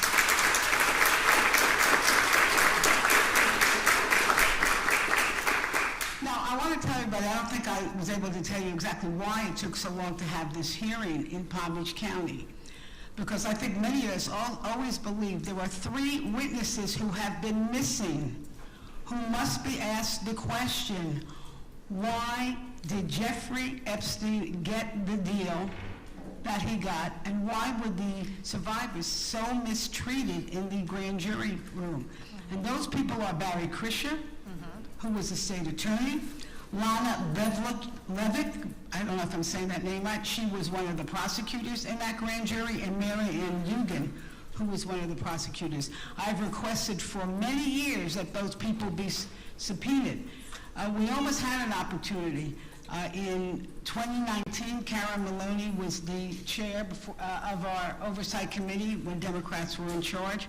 We actually scheduled to have this hearing here, and what happened was the Justice Department had engaged the Maxwell prosecution, and they said they would not allow survivors to testify. So that's why and that was correct, actually. So that's what happened. And then political circumstances changed. But we need to get to the bottom of this. And my next question really was for you, Mr. Coogan. Thank you so much for all you've done for the justice system. Can you give us any insight, opinion, why these charges were so watered down? Was it power? Were the attorneys, was the state attorney here? Let's start with Barry Krischer, because he could have stopped it right away, right? Could have stopped it right away. Was he overpowered? Was he sweet-talked? What happened? I think all of the above. Unfortunately, the system is political here, and he was an elected representative. And after my client went forward to police and the investigation began, we saw a full court press, meaning that Epstein hired his lawyer from Miami, Lloyd Black, he hired Alan Dershowitz, he hired Mr. Lefkowitz from New York, and they all swarmed into Palm Beach County. And they met with Barry Krischer with all kinds of information that was just an attempt to smear victims. They called them liars, they called them young prostitutes, as Courtney stated. They were pulling up MySpace pages of these girls, and then they were talking about the parade of horribles that could happen to Mr. Krischer. And they were doing this in the history, unfortunately, of this county. Many may forget that there was a failed prosecution of a rape here in Palm Beach County from one of the Kennedys. Yes. And there was a huge publicity problem associated with that on a political basis, and I know that Barry Krischer was aware of that, and I think he saw his career going up in flames if he were to prosecute these. So I think he was looking for an out, and as a result, I think that's why he tanked the grand jury investigation. Well, what a bad excuse. I think perhaps his career should have gone up in flames, really. I mean, look, taking the personalities out of this, I would suggest not only did the lawyers put pressure on him, but I would assume that he got many phone calls. Is that correct? You want to add to that? We have no doubt that a number of phone calls were made politically. In fact, Chief Ryder at the time, who I spoke with, and in sworn deposition testimony, stated that he, in fact, was so concerned that he asked Mr. Acosta directly, is he a protected informant? So you mentioned Chief Ryder, because I think it's always good to identify the good guys. And Chief Ryder, who originally brought this case, was appalled with what Krischer was doing here. And ironically, he ended up taking the case to the U.S. attorney, who didn't do much better. What happened there? Was it the same type of pressure? Yeah, it was even higher pressure at that point, because then Ken Starr got involved as well on Epstein's team, and we all know that name from history. And there were huge amounts of political pressure that were being exerted on in the U.S. Attorney's Office in the Southern District at that time. But you're absolutely right, Chief Ryder fought the good fight, and he was so angry at Barry Krischer that he wrote a scathing letter that's in the record now to him, just astounded at the failure of his office to prosecute these claims. And they were looking at the U.S. Attorney's Office to save them, to save the case. And unfortunately, they were just appalled at what they did as well. And one more comment, which is to really salute the power of the press, because it was a Miami Herald article in November 2018 called Perversion of Justice that finally really started to bring a lot of this to light. And then it was the Palm Beach Post going to court to get the grand jury proceedings of Palm Beach County open, and that was in a couple of years later. So we thank them, and I'm going to yield back in a minute just to say again, thank you so much to the survivors, to our witnesses. So, for you are an inspiration of courage and perseverance, and give us really the intuition to continue this fight. And again, let's make sure that we subpoena and have all the relevant witnesses testify, and we find out who else should be accountable, because Jeffrey Epstein did not act alone. And with that, thank you so much for holding this hearing, and I yield back. Thank you, Representative. I want to, again, just as I close this out, I want to thank, first and foremost, Representative Frankel for hosting us today. This would not have been possible without her leadership, her team, her insistence on why Palm Beach County is so important to our investigation. And of course, I want to thank Mayor James and his team for their support in putting this hearing together. Most importantly, I want to thank the survivors that are here and our witnesses. Your testimony on the record is so important, and I know so many of you have had to continue to speak out, but having your stories and your answers in the record is important to our investigation. Thank you for this courage. I also just want the public to understand that for those of us on the committee, we are focused on truth, accountability, and justice. Clearly, Palm Beach, the U.S. Attorney's Office, so many of the prosecutors that were involved in this case, law enforcement officials, these are all individuals that we have a lot of questions for. For us to really move this investigation forward, we need to understand why the prosecutors that went forward to the U.S. Attorney, to other courts, and demanded and asked for prosecutions, and asked for actions to be taken, why those were denied. We have yet to get responses from Alex Acosta. It's clear that we have additional questions for the former Labor Secretary, and we certainly have numerous questions for the line prosecutors that were involved in making those recommendations. Palm Beach County will continue to be an important place for our investigation as we continue to explore and investigate the links between what's happening at Mar-a-Lago and, of course, Jeffrey Epstein. And to close, we'll say we look forward to hearing from Attorney General Bondi here in a few weeks. And we continue to ask the majority to partner with us in additional subpoenas as this investigation moves forward and to work to protect the survivors. With that, I thank you all to our witnesses. This meeting is adjourned.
just, you start only less than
We're going to start in just a minute here.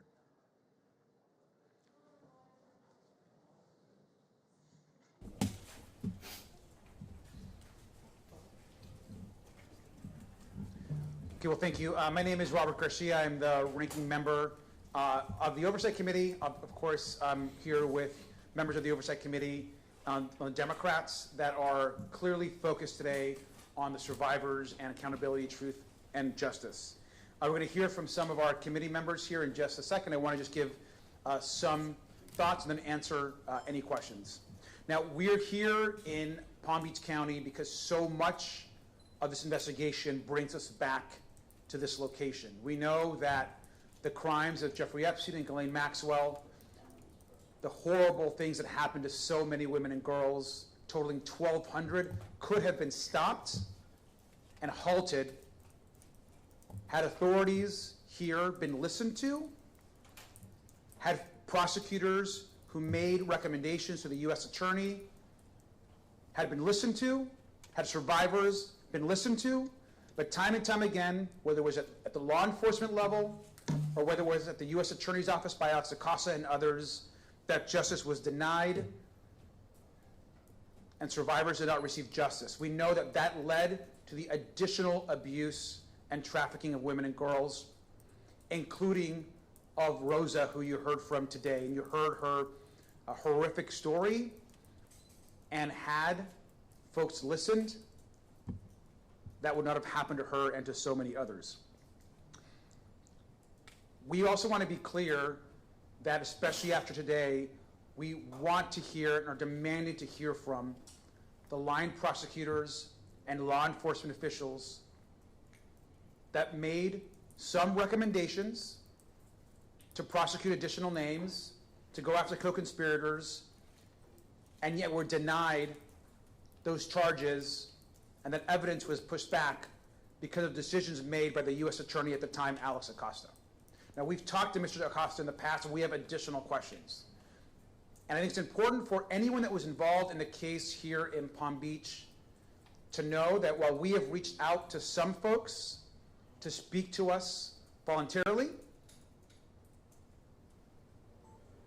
you will be compelled to answer questions when Democrats are in the majority.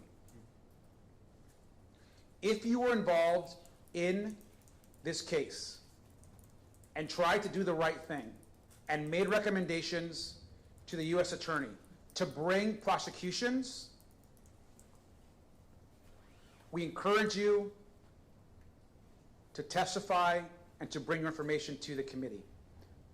But if you're unwilling to do so, we are going to compel that testimony because those survivors deserve to understand who and why decisions were made to not move forward with prosecutions that then led to the abuse of so many more women and girls. I'll also say that I want to reiterate to the Attorney General that we expect to see her in front of our committee in just a couple of weeks, and that we expect Republicans and James Comer, because it's his decision alone, to ensure that that testimony is recorded under oath and released to the American public. The survivors deserve nothing less, and I want to again thank them for their courage today to provide testimony under oath. With that, I'm going to turn this over to Representative Frankel, who of course hosted us here today. Thank you. Thank you to Mr. Garcia and my colleagues. I've been trying to get this hearing here for many years, and I thank you so much for finally bringing folks here. Because folks, so much of the truth lies here, hidden in Palm Beach County, and we still have yet, under oath, heard from some of the key players. Barry Krischer, who was state attorney at the time, the two prosecutors he sent in to a grand jury room to debase our survivors. We need to hear from them, and I can give you another list of associates, law enforcement, state attorney employees who have some of the answers to the big question is, why did Epstein get such a slap on the wrist? Secondly, to Courtney Wild, a bill has been filed actually numerous times to deal with her concern that the survivors were not given notice of the plea and had any opportunity to weigh into that. And I'm just going to end by saying this, because what makes this so tragic and sad is how many lives could have been spared the agony of abuse had the prosecutors in Palm Beach County acted properly, or had they not been overpowered, I should say, overpowered by Jeffrey Epstein and his team of lawyers, politicians, business people, whoever, who obviously overpowered our justice system. And with that, again, thank you. Where are you? Thank you so much for bringing us here, and all of you for your attention. I yield back.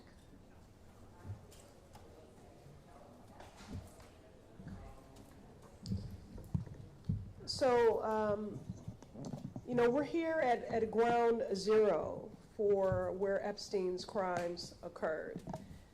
Crimes that were moral crimes, civil crimes, criminal crimes, crimes that I would consider really against humanity, given the systemic harm caused by really what was a global enterprise of trafficking girls. Impossible for me to not think about my own 17-year-old daughter. Again, you see grown women before you who are courageous in their refusal to be silent, but they were mere girls, 14, 15, 16, 17, talented artists, dancers, aspiring teachers, lawyers, models.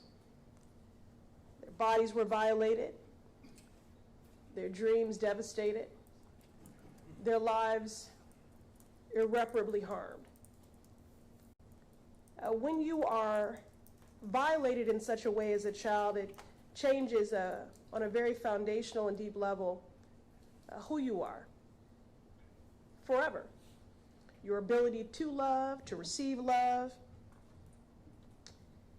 But it's not only an emotional toll, and certainly the cost of trauma is a high one. But there are also economic expenses, an inability to pursue a job, to keep a job, 20 years of, 30 years, 3 decades of legal fees that no one was counting on. And not only was their innocence corrupted, and their bodies violated, and their lives changed, their very rights were violated. The Crime Victims' Rights Act grants individuals who are victims of federal crimes specific enforceable rights, including protection from the accused, reasonable, accurate, and timely notice of public proceedings, and the right to be heard. It ensures victims are treated with fairness, dignity, and respect. Well, that did not happen. Their rights were violated. And I'm working closely with survivors for a legislative fix of restorative justice. That's what brings us here today, to learn from the survivors, to identify failures, to hold predators and abusers accountable. And although I commend the survivors for their courage, I look forward to a day where survivors do not have to relive their trauma in order to compel action from their government. And finally, although this is a fight specifically for justice, accountability, and healing for our survivors who deserve so much more than sympathy, which is why I'm seeking to advance a legislative restorative justice fix to acknowledge the economic abuse and financial hardship that many of them still carry today. But this is a fight for all survivors that are victims of sexual assault and human trafficking. And so for that, to ensure that there is no erasure, I want to acknowledge the incredible work of Tarana Burke of the Me Too movement, Amber Tamblyn, and many more, and in my own district of the Massachusetts 7th, My Life, My Choice, and the Boston Area Rape Crisis Center. This is a fight for all survivors.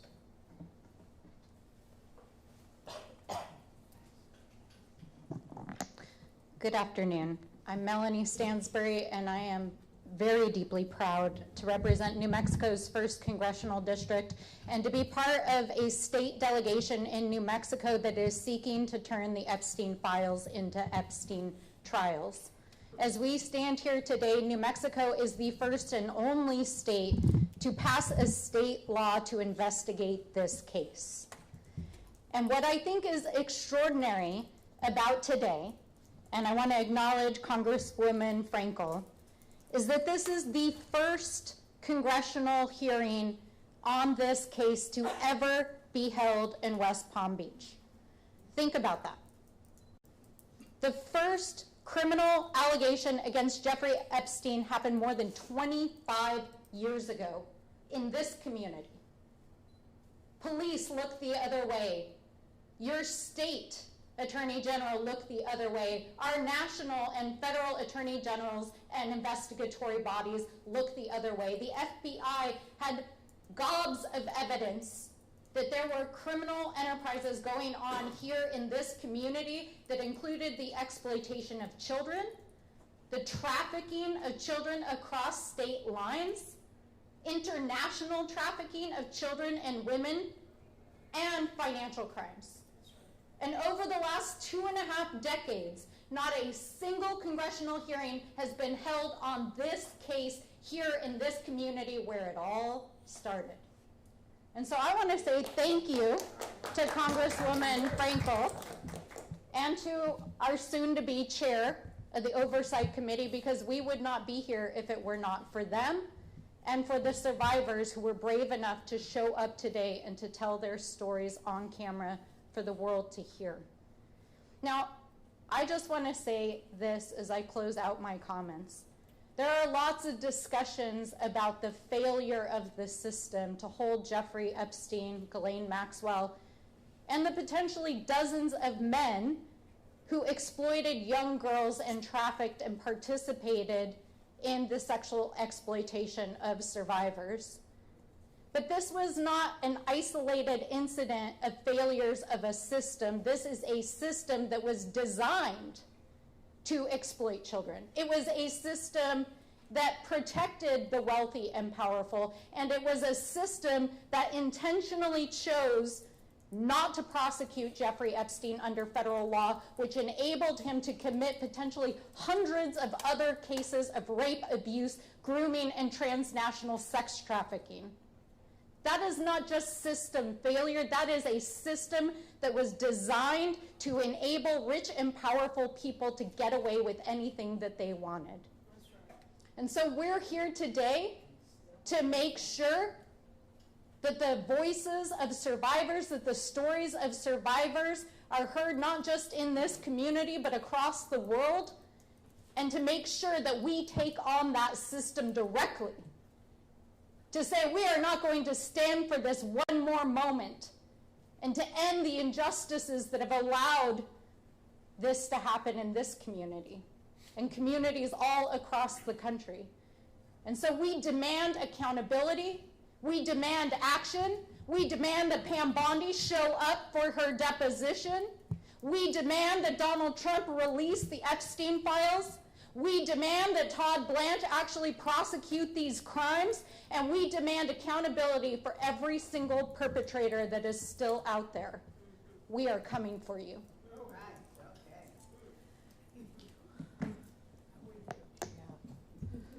I'm Emily Randall. I represent Washington State's 6th District, and I have been moved over and over and over by the stories of such brave women who are forced by a system of power to relive their trauma over and over and over in pursuit of justice. And what I hear from my neighbors, and I know that my colleagues hear from the American people across the country, is that this case isn't only about survivors of Epstein's trafficking and sexual crimes, but it is about survivors everywhere who finally feel a little bit of hope that their stories will be listened to and that they will be able to imagine a future in which there is justice. But we're not there yet, because we still are experiencing a Department of Justice that is engaging in a massive cover-up. 2.5 million documents still unreleased in this Epstein investigation. And yet, the release over and over and over again, thousands of times, of the names and personally identifying information of survivors. There's nothing else to call that but witness intimidation, because it cannot be accidental, the number of times that co-conspirators and powerful men have their names redacted in the files and survivors' names are unredacted. No matter how many times they have asked for that privacy and protection, no matter how many women testified under the understanding that they would be identified as Jane Doe, we are seeing information about survivors who have already been traumatized over and over and over again be released as part of this cover-up and part of this intimidation strategy.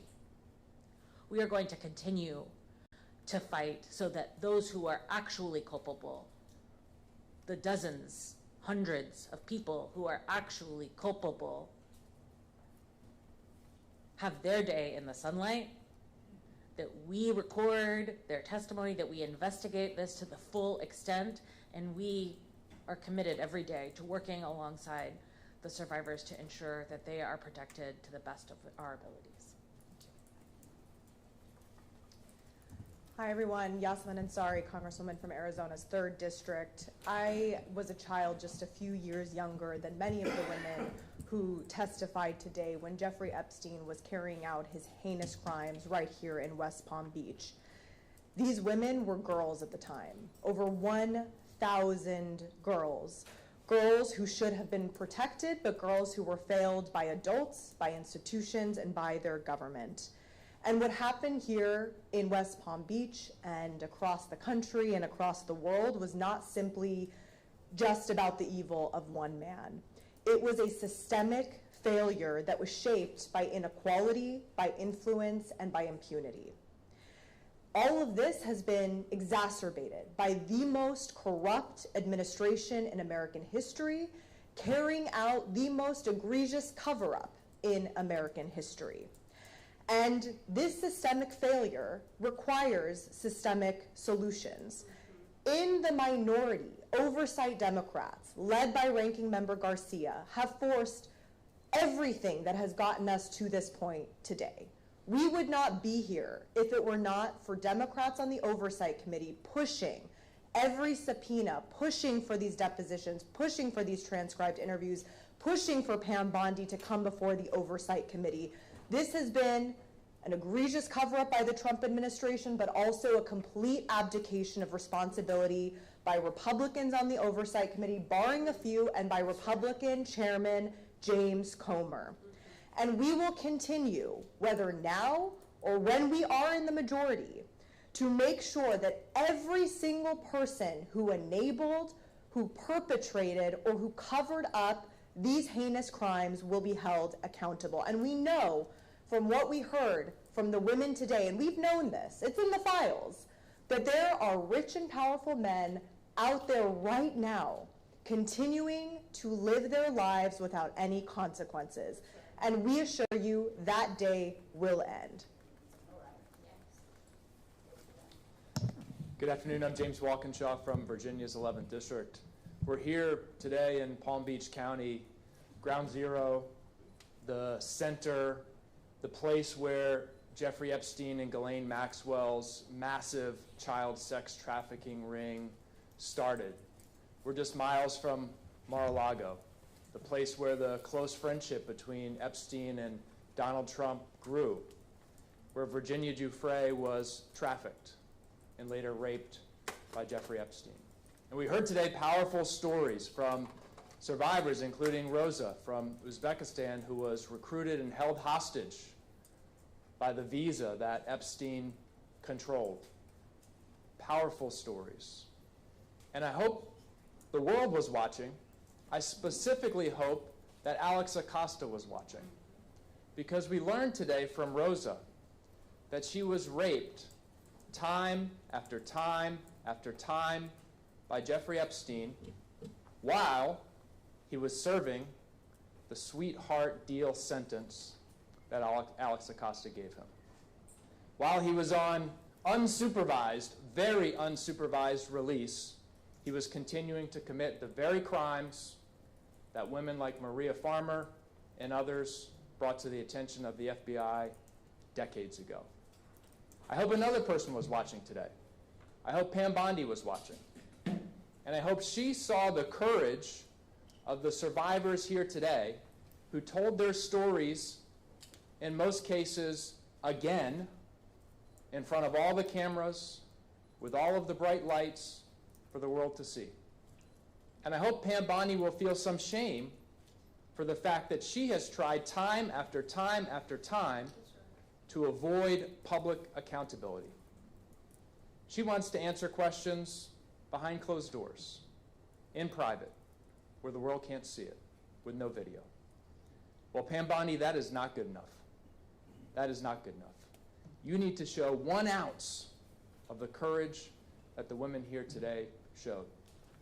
They deserve your public testimony on video. The American people deserve it too. I'll go back to the ranking member.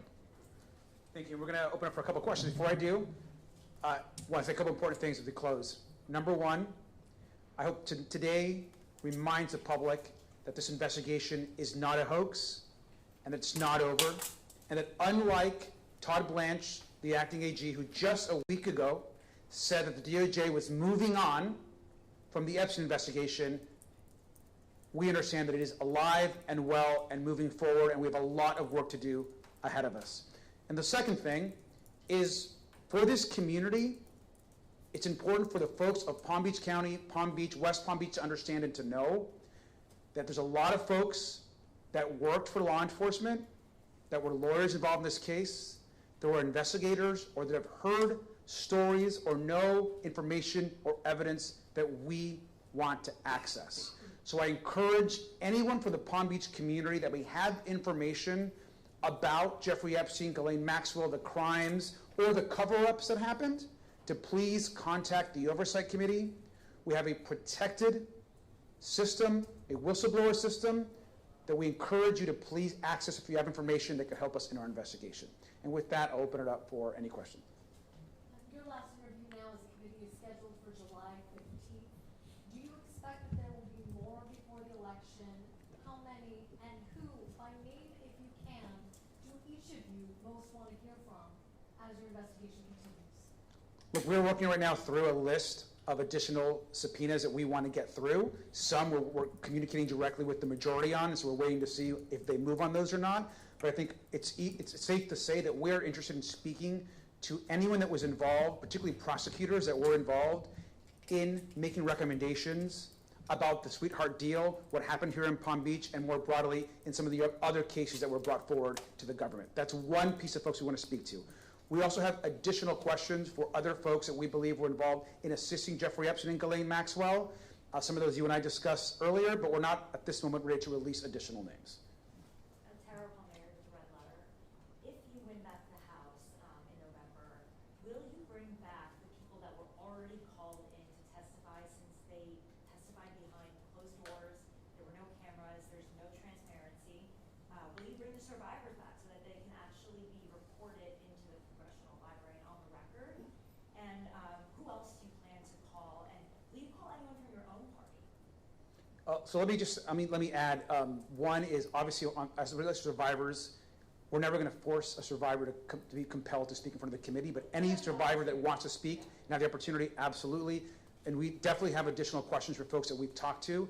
I'll take Alex Acosta as a very good example. We'll definitely have additional questions. As far as members from our party, we have been nonpartisan in our approach. We don't care if you're a Republican or a Democrat, we'll talk to you.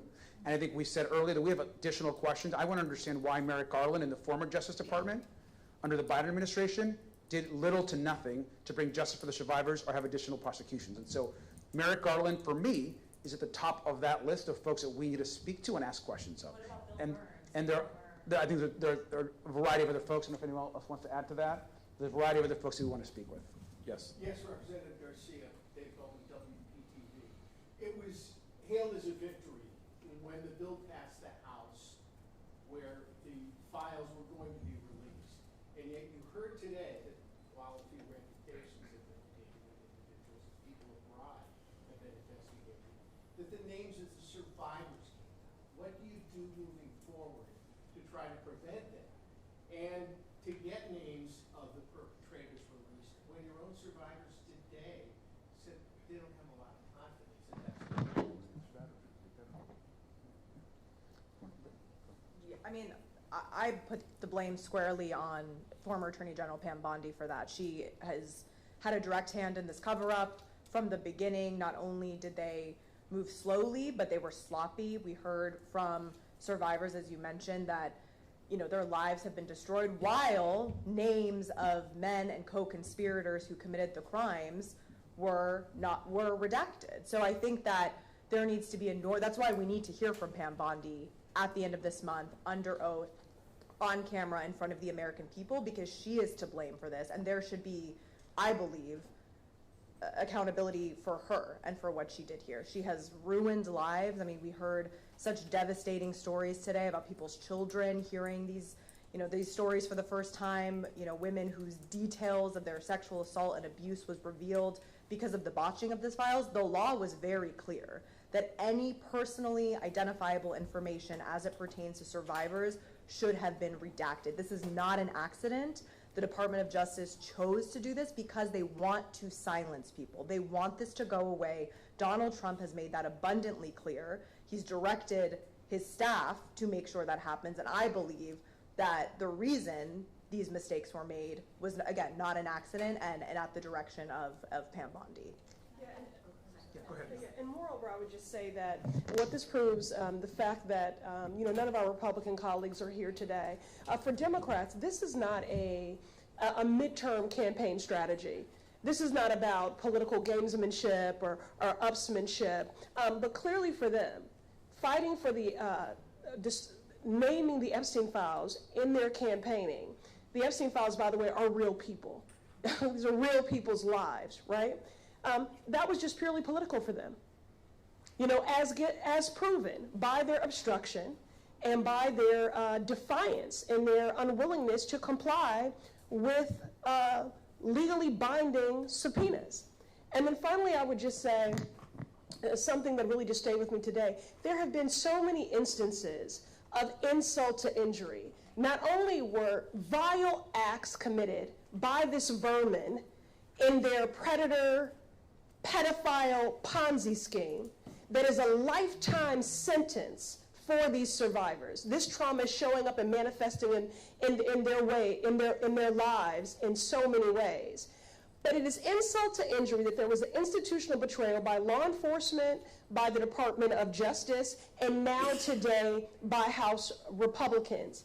And their rights were not honored in the Crime Victims' Rights Act. And the fact, as Congresswoman Randall speaks to, that their names have been unredacted. That was some of the most devastating testimony here today, this insult to injury. And in the words of Virginia Giuffre, we need to know who the monsters are.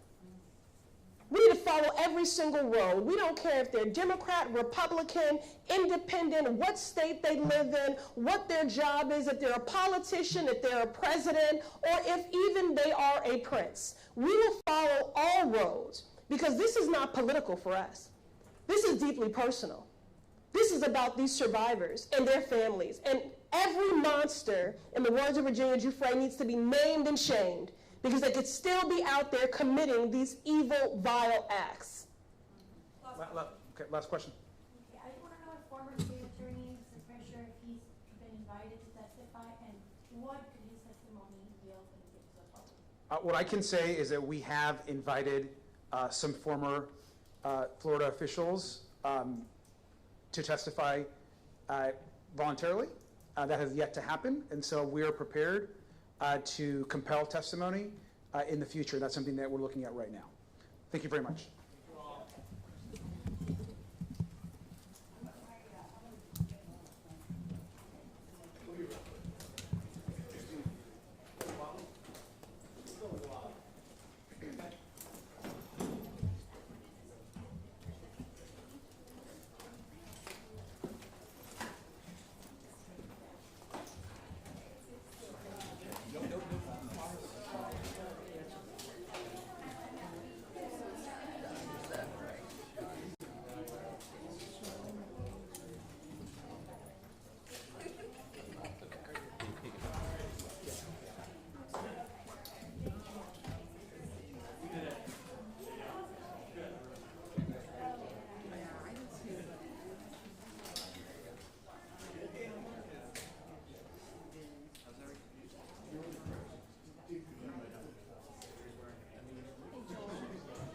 Sounds